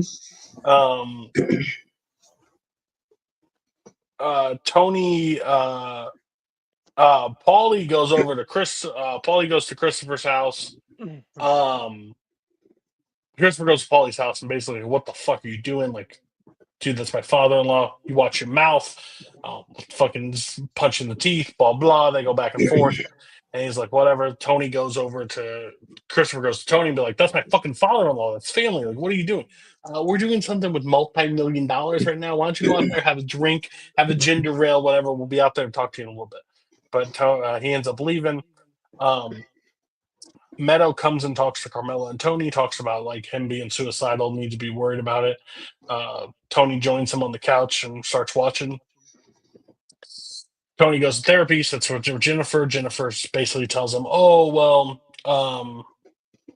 my son's, your therapy's a joke. You know it's a joke. No one ever gets blah, blah, blah. But now my son's suicidal, so I'm here forever. So he's like, do you want me to recommend somebody? No, not since the last quack that you told me. You better just go to Europe. So no thanks. We're getting another one. but basically he's running through the cycle. He's like, it's my fucked up genes. My kid's in the mess because of me. I put him in this situation. All you want is your kids to be good. Tony has like a heartbreaking moment. Will that change anything? No. He cries all he wants. Christopher goes to an AA meeting, basically just calls out Tony. He's like, you're a fat fuck who drinks and like talks about all the money and doesn't really care about me, blah, blah, blah. But they all want me to drink. They're horrible for me. Christopher like sits down and like has a meeting outside talking about drinking, like how hard it is. The guys show back up to Paulie. It's Walnuts' Cousin. like cousin. Yeah. He goes and picks up drills this time and meets an old guy there. Christopher's not there. His father-in-law's not in there, but he's like, oh, but he sent me, I promise. Like, I'll call. He ends up going. Horrible AJ's therapy session. I'd rather sit on a chainsaw than watch this. This is horrible. I They bet should just your have father. where all the family members like go to therapy or something. Jesus Christ! I bet your father must have been fucking fuming when he. I have to watch 2 Sopranos in therapy. Kill myself. But he's like, are you depressed? Are you suicidal? Do you feel? Have you ever thought about killing yourself? Me and my friends jumped off our garage one time. That's not what he's talking, dipshit. Have you ever thought about killing yourself? Oh God, AJ. He is a block of wood. I wonder why he quit acting. He is horrible. If there was a bad guy a week of just acting, I want to give it to him. He is terrible. He is the worst actor in any of the shows that we've done so far. Horrible. But he ends up going to strip club, teasing his face, drinking, having a great old time. Carmela's not very happy. You let him go? What? Because he saw some tits? What? He's gonna what? Now he will kill himself less likely. Some boobs. Let him calm down, Carmela. I'm not really happy with him. Christopher shows up at the guy's house. The thing beats the living shit out of him and throws him out the fucking window, drops him on the ground. Christopher does that, and then Paulie. It's a cool scene where Christopher is meeting with Tony and talks about I fucked up. I know I fucked up, but this is my family. He did this. Yeah, he had 6 fucking broken vertebrae. Now you're gonna have to pay for that. So this money back and forth, you're gonna be thinking, why it's cutting in between Walnuts, taking his car and driving it through the yard, tearing up everything, running over every tree. His wife sees it. So he ends up leaving the situation. He's like, okay. And he's like, Tony, get into my lawn. 40 grand. The lawn's getting traumatized. All right, you guys need to have a sit-down conversation. AJ and his friends are like doing a whole Tony Soprano mini. Like, it's like a kid's play, like old Juniorville. Like, they're fucking wanting to play hard. This guy owes them money. They're not paying. Well, this is Tony Soprano's kid. Bitch, if AJ Sopranos intimidates you, fuck off. You are a pussy. I want that on there. You are a pussy. It's horrible. So they end up threatening him. Nothing really changes. He ends up showing up at another party. They end up pulling him out and put him in the back of AJ's car. Dad taught you nothing. And drumps acid on his foot. Like, what are we doing? Like, Pro Jam mixed with this fluoric acid. Let's see what happens. Oh my God, these guys' pubes haven't even came in yet, and I'm having to watch them do that. I'm a whore. This is horrible. Christopher ends up going to the bar. He makes up with Paulie, which makes no goddamn sense. Whatever. I know you just have to like. It's kind of like I know this shouldn't be, but it's like Shane and Vic. Like they hate each other. At least we know they hate. This show is just like, okay, we're buddy again. Like he should have punched him in the face. I don't know what you're doing, but I understand you don't go against family. But again, Christopher starts drinking. He starts boozing up. He starts drinking. They laugh at him. He ends up leaving. He ends up going to that writer friend's house for like a sponsor. He's like, you need to stop. Like you need to go home. You have a wife. Like. You're an addict, blah, blah, blah. And then he's like, I'm pouring my heart out for you. Like, you could at least help. He's like, you're a mobster, Christopher. Christopher takes 2 steps back, pulls out a gun, shoots him right in the fucking skull, and leaves. I rewound that because I was like, what did I fucking miss? You just killed a guy. Like, what? He ends up leaving. Tony ends up coming home. He sees a car pulling up fast in the driveway. It's AJ, but good thing Tony looked because he pulled his shotgun out. He's about to take AJ's head off. By the way, not the worst thing that would have happened this episode. I would have been pretty pleased with it. They walk in, they're all making dinner because apparently they saw Rachel Ray on fucking the Tonight Show. Oh, fuck. It's midnight. Go to fuck to bed, you fucking Italian Guidos. Like, what are we doing? You've never had like a late night, oh, I'm gonna make a pasta dish. Not because I watched the late night talk show with Rachel Ray on it. The least Italian woman that ever existed. Her name's Rachel Ray. Whatever. And like this family needs a recipe thing. They're from an Italian family that eats Sunday dinner every morning. There should be a fucking cannolis and fucking rigatoni on the stove at all times. What are we doing here? It makes no sense. And then Christopher goes back to his house and plants the tree and goes inside. And that's the end of the Walk Like a Man. Thoughts? I mean, I really liked all the Christopher stuff in this episode. I mean, it really showed like how hard he was having, really just trying to. Yeah, you're muted. But yeah, it shows how a hard time he's having, trying to like stay sober while dealing with all these guys, and it's just kind of pushing him further and further away from them and stuff. But yeah, the AJ stuff is awful. What else was there in this episode? Can you hear me? Yeah. How many times have you said in the Sopranos, this is a good Christopher episode? This might be the first time. Maybe when Adriana got killed. Maybe. Yeah. Definitely not the biggest Christopher fan. I guess that was more of a Kerr episode than the Christopher. Yeah, but I mean, it's his stuff and the AJ stuff. So Christopher stuff looks really good. I mean, I personally, I liked the episode where they're trying to start that band. I just thought it was hilarious. I don't want to talk to him anymore. That is the most offensive thing you've said this entire show. What? It's hilarious. I'll just give you guys some cocaine, and then you guys can just knock out these songs. It's so funny, and like you think, like Adriana thinks they're going to be the biggest band ever. Like they suck. Like they're not going anywhere. Yeah. No, this was the Christopher stuff in this episode is very good. Like it just perfectly illustrates just how frustrating Christopher is as a character, because he's not wrong about everything he's bringing up. Of like, yeah, it's hard to stay sober, and I feel like I'm getting contradicted about what people expect of me if they want me to stay sober, but I also get penalized for not being sober. Like you do feel bad for him for a little bit. And then he'll do a bunch of things that remind you, oh yeah, Christopher's a piece of shit. So like I don't really feel bad for him like at all. Especially when we get to the end and like Tim Daly is just trying to help him, and then like Christopher brings up the line like, what, I let you be in my movie, and like, you let me be in your movie? Is that what you call it? You dragging me out of my screenwriting class and forcing me to write you the fucking Italian Saw? Yeah, that was the way that went.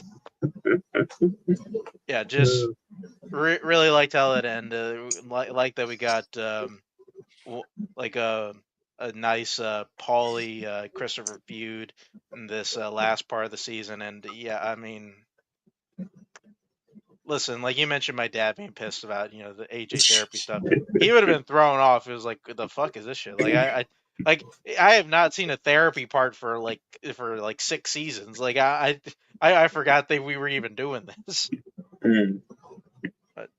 But yeah, I mean, like I don't know. Like AJ is kind of a weird thing that he's been a weird thing in this show that just kind of he just kind of hangs around and like this, even though like we know what his story is and like they just kind of keep doing it. Okay, last of the night. Kenny and Heidi. Episode starts, trash truck dropping off stuff. Told him he can't drop it off here. He's like, you need to load it back up. That's a lot of fucking work. What are you talking about? So he ends up having to do that. Paul Vincent meets with Tony and says you need 25% to pay for it. And he's like, I ain't paying 25%. Go fuck yourself. Like, okay, whatever. Like, don't you have enough? He's like, he's kind of got us by the balls. But we'll just let him go.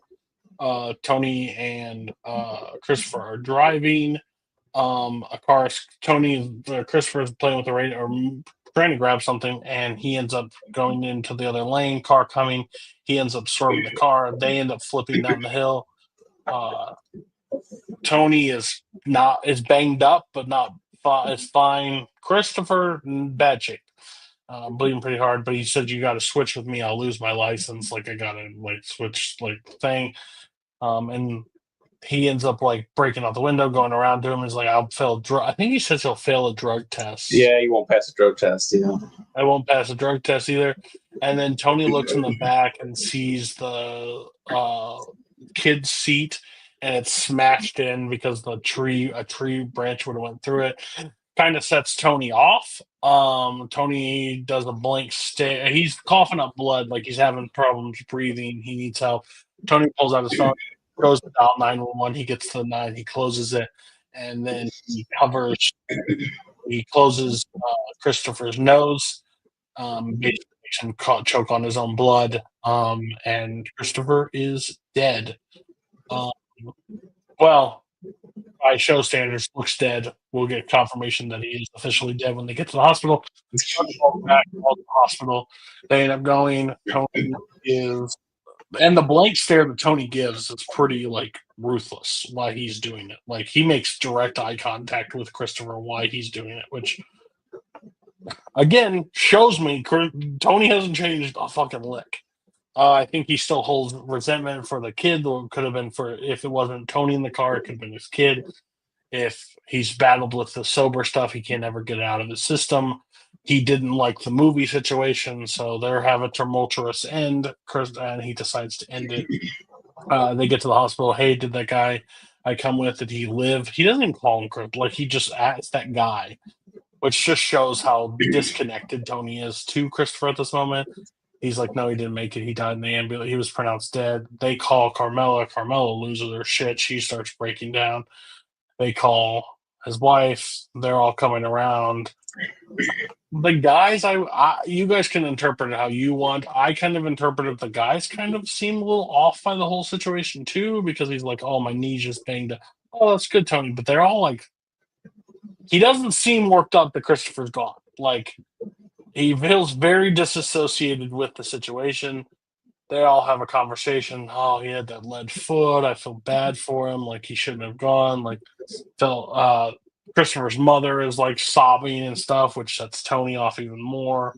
But they're all battling with the whole thing.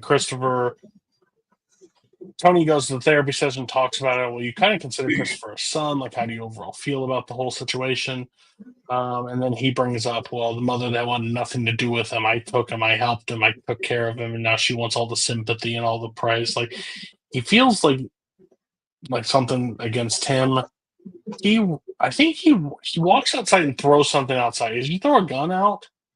Or what is that he throws? Or maybe not. I didn't rewind it, but oh no. It's the mug. He has the mug, yeah. Shark in the fish. But yeah, basically just so disassociated with Christopher that he did it. Carmela's dealing with the effect, oh, I feel bad because accused him of this Adriana stuff. Oh, by the way, it was also Tony. He ordered it on her too. He's battling through it, and Tony tries to make light of the situation and be oh, it could have been me in that situation. Well, why would you say that? Like, he doesn't know how to read the room at all. He's being very fucking weird. And then he tells Carmela that, oh, the window like crashed out and it would have killed the baby. Like if the baby's in there, and she's like, "What the fuck?" Like she walks away. He tells Jennifer, "I thought to like say like, oh, maybe that would have like lightened the load, but doesn't." The real estate agent visits at the wake. They have a whole conversation like, "Oh, it is what it is." Like Tony just doesn't so disassociated with this thing. She goes to pay visitation, like up to the thing. He goes, "I'll go later." He does not go later. He does not personally care. Pissed at the stuff.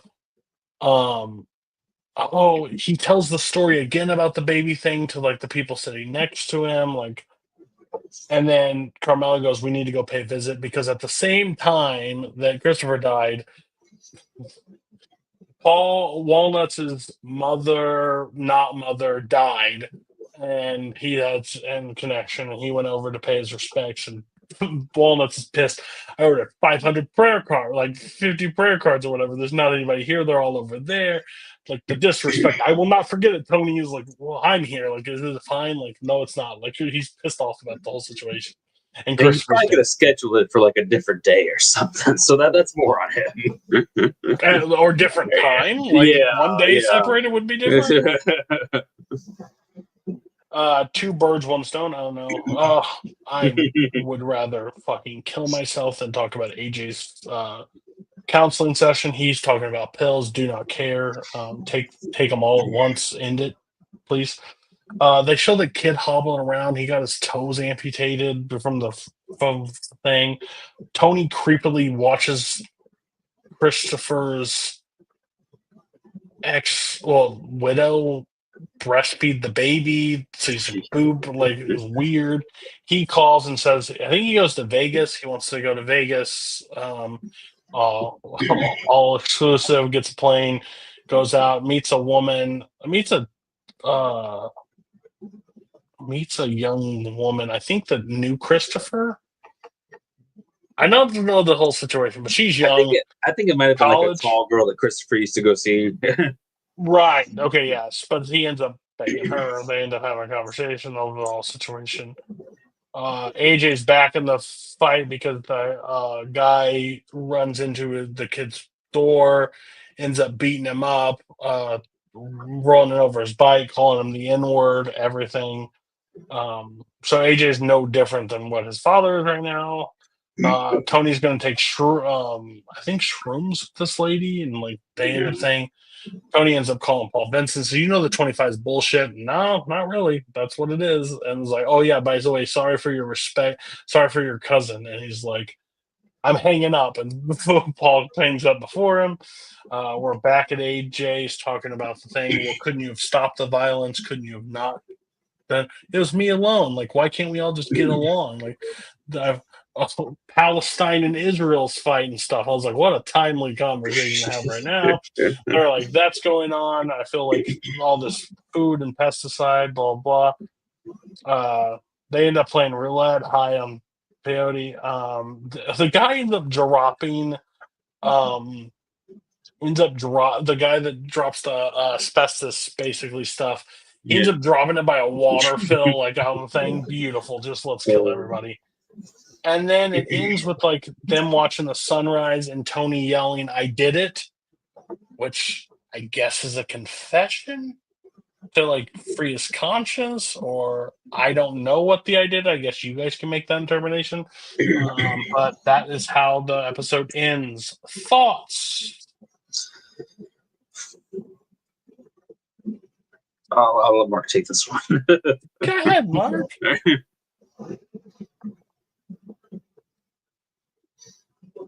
Not all at once. You're muted. This is just you do something. Good Lord. I'm not 100% sure. I'm not 100% sure what means set up here. I mean, I definitely liked the episode.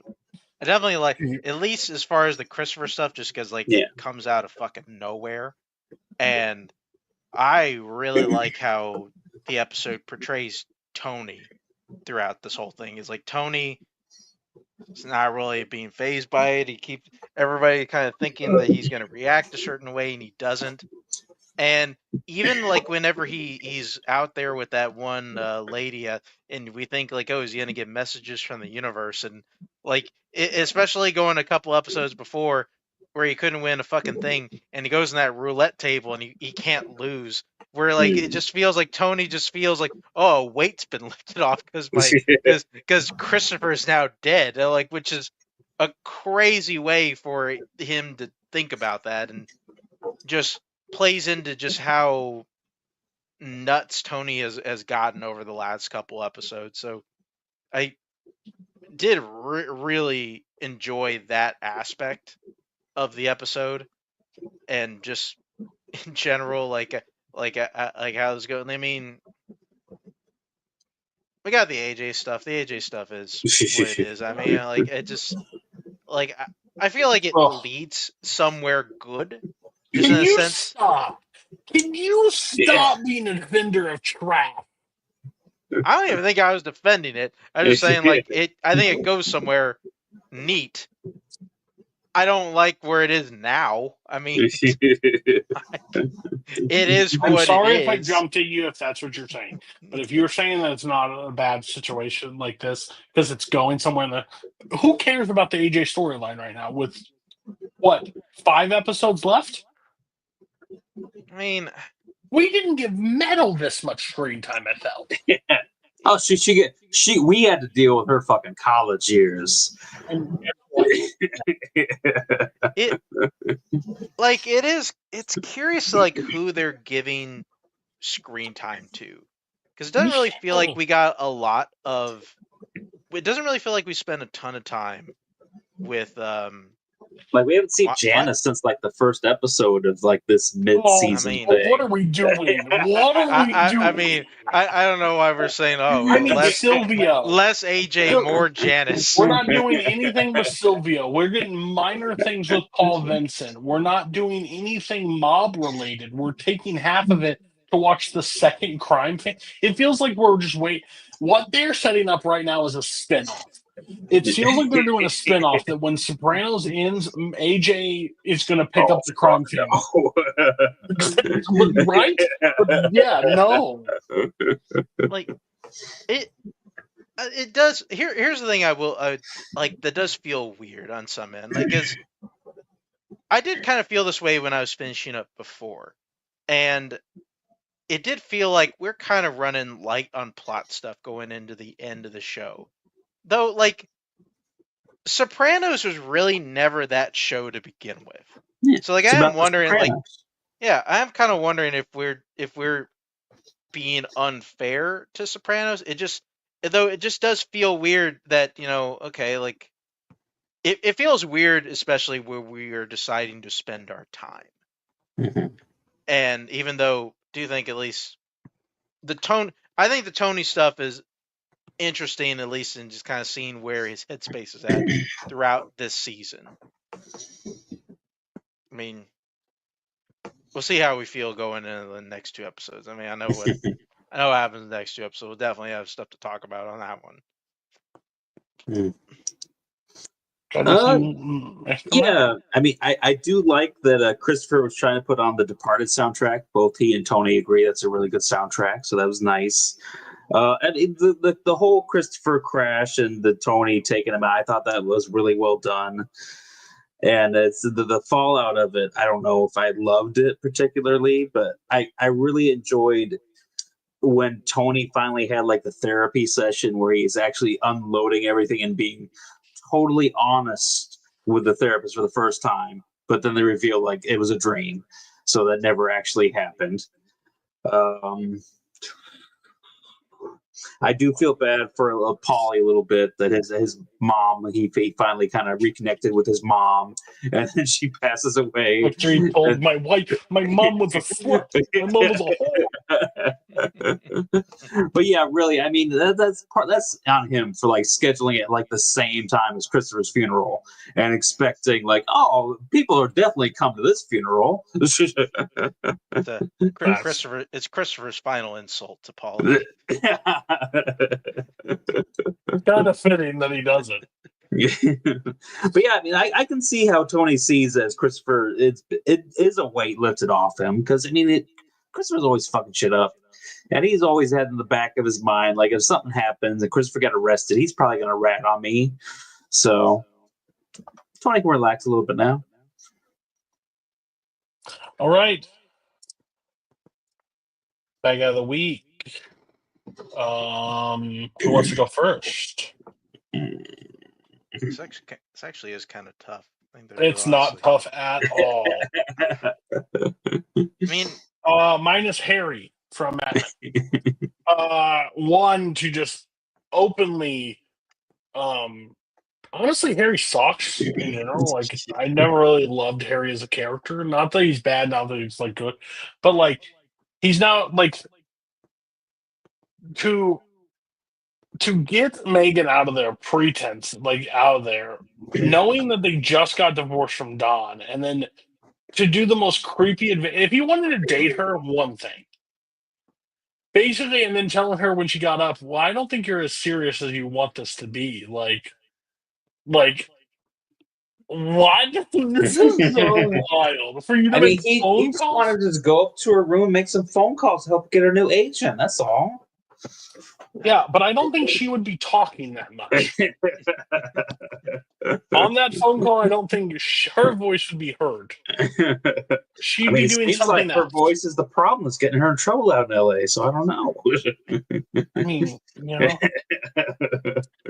Fine. You know what? Defend Harry's actions. You know what? I don't want to be on that side. Here, I don't want to. it's not that. Just here's the thing. I think each show this week has a very good contender. Shane, I think, is a very good contender. He legit tried to murder. He tried to murder Vic and Ronnie. They started it. That's so justified. It's them or him. Like you have to, and you would do the same thing. Fair enough. He was actually going to do it to fix face. Then, although we do also get to Tony, who killed his nephew and felt zero remorse about it throughout that entire episode. I mean, I think I will. To be fair, though, it is Christopher. Matt helped me. It's Christopher. Oh, Christopher's not a bad one. Like if he would have done that to Syl or somebody like that, then yeah, Tony's a bad guy. But he does that to, like last episode. If he stabbed Walnuts and killed him, horrible bad guy. This, I think we may be doing a bit of a, MVP type race here. Like, as I know Tony has won a lot of bad guys of the weeks. Shane has won a lot of bad guys of the weeks. I don't think Harry has won a bad guy of the week. I don't think for any of us. Really, Tony hasn't even won that many. I mean, we've had more physical problems with the people in advertising than the organizers. Don has probably got more bad guy of the weeks than anybody at this point. Don ran the table for us for like a good month. I don't think I voted for. I think for the entire season 6, all I did was vote for Don. Yeah, I voted for anybody else. I think I'm doing fucking wild shit. Him banging that lady and then gaslighting his child to claim that she didn't see it. It's no, he was comforting her. I was comforting. Yeah, because it's the first time. Like it's a really good week for it. I think I will go with Harry. It's definitely not cool, bro. Very Weinstein of him. Mark bringing up Shane did make me. I meant to ask you guys when we were talking about it. If Vic had walked into his place, what do you think would have happened? Do you think Shane would have killed him? I think he would have fucked it up some way. Like I know Shane. He definitely would have intended. If they would have locked eyes, I don't know if he would have been able to go through with it. He would have shot himself in the leg, like B-Rat, like 8 Mile style. He was ready. He was ready to do. He probably would have You know what he would have done? Like, isn't there a show or movie or something where like a guy gets like shot in the mouth, but like they misses like his entire head, but he just He has like a probably like hole in his winged mouth. his ear, and then Vic would have just like tackled him and just started beating the I crap out of him. I really thought that they were going to kill Ronnie Mm, and leave it Vic versus, and they could still, but I yeah, think it would yeah, be Vic versus Shane to conclude, which because 2 versus 1, and his wife is not bringing fucking anything to the table besides a fucking annoying ass voice. But Also, yeah, we didn't talk about it, but Corinne like not telling Vic the exact thing that she said. yeah. That's punk bitch behavior. You know, that's the father of your kid, regardless of punk bitch. Oh, so she needs to side with Vic. At this point, yeah, you don't want your you know how much trauma your kids would be if their dad dies. Punk ass. Okay, so she should just help him kill these other kids. Absolutely. As far as that's But yeah, no, I agree with you guys. It's definitely Harry bad guy of the week for sure. Unanimous. All right. So, bag out of the week. Harry, congratulations. Come on down. We are 2 episodes left. 3 Mad Men, 3 Shield, 2 Sopranos. Then we will watch 1 Shield, 1 Shield, 2 Mad Men, and 1 Soprano and the fucking movie. I got fucking dicked. I mean, I did take lower the rest of the season, but a movie I is will crazy. say though, I don't know if you know or not, but it is a prequel, so it's not going to be all about AJ. Thank God. Do I get Mama Soprano back? I can't wait for that. Hopefully I don't so. know. But anyways, that's what we will be doing, and it will be in the new format. Just to tease the new format of what we are doing. Instead of breaking down each episode of how we've been doing it, we're going to try to just come in with like the pros, cons, the goods, the bad.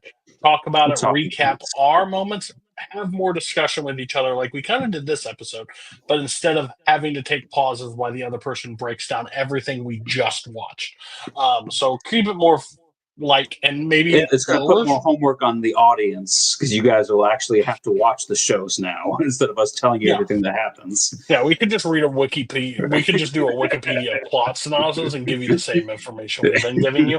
But that's that. Oh no, that's off. So that's our episode. Again, we will catch you 2 more, and we're done. So thanks for the ride. We'll see you next week. Bye.